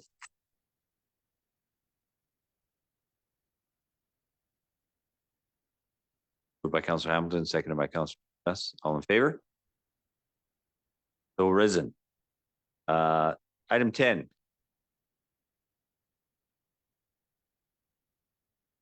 Sorry. Yeah, we're having a second meeting, are we? Item 10, correspondence. Did anybody comments? Councillor Amanis? Little bit cheeky here, Your Worship. Just appears like both the correspondences are like a no, like a very enthusiastic no from both the ministries. So An I'm just wondering. enthusiastic no. That's a great framing. So I'm just wondering for the next UBCM, maybe we should plan out on a different strategy. Potentially. Councillor Hamilton. Thank you. I also just wanted to bring to everybody at council's attention the call for resolutions for AKBLG. Making sure that we're not waiting till last minute if there are any resolutions that individuals would like to bring forward. Thank you. And as I recall, I'm looking at Daniel, that we put that on a committee of the whole conversation last year. Yes, that was actually the first time we went into committee of whole during a regular council meeting. So I can resend out the email to council, but we have a schedule of consideration given we have 2 council members on the AKBLG resolution committee, I believe. So at the December 19th committee of the whole, we'll be bringing this back for initial discussion of potential resolutions. At the January 16th committee of the whole, we'll have our follow-up discussion and decision on any resolutions. Those resolutions will then be brought from committee of the whole to the January 23rd regular council meeting for formal approval, and then they'll be sent off to AKBLG. Sorry, and is the mic going in and out? No. Oh, I'm too close. Thank you. That's very helpful. Thank you. Donald, should we resolve to? If you wish to do that before you do council reports. I'm actually, unless I'm looking around and respecting, we've got keeping somebody here. Unless, like, if people have burning desire to report something around the table, I would suggest we skip council report. Certainly, Your Worship, and I would recommend that prior to moving into closed, we adopt a resolution to go past 10 o'clock. Moved by Councillor Hamilton, seconded by Councillor McIsaac. Any discussion? Favor? And then, so we will move to close. Yes, please. The meeting be closed to the public pursuant to section 90 sub 1 sub B and 90 sub 1 sub E of the community charter, as the subject matters being considered relate to personal information about an identifiable individual who is being considered for a municipal award of honor, who is offered to provide a gift to the municipality on condition of anonymity, and the acquisition, disposition, or expropriation of land or improvements if the council considers that disclosure could reasonably be expected to harm the interests of the municipality. Mover? Councillor Hamilton, seconded by Councillor McIsaac. Any discussion? All in favor? We are in closed. Thank you for joining us. Down.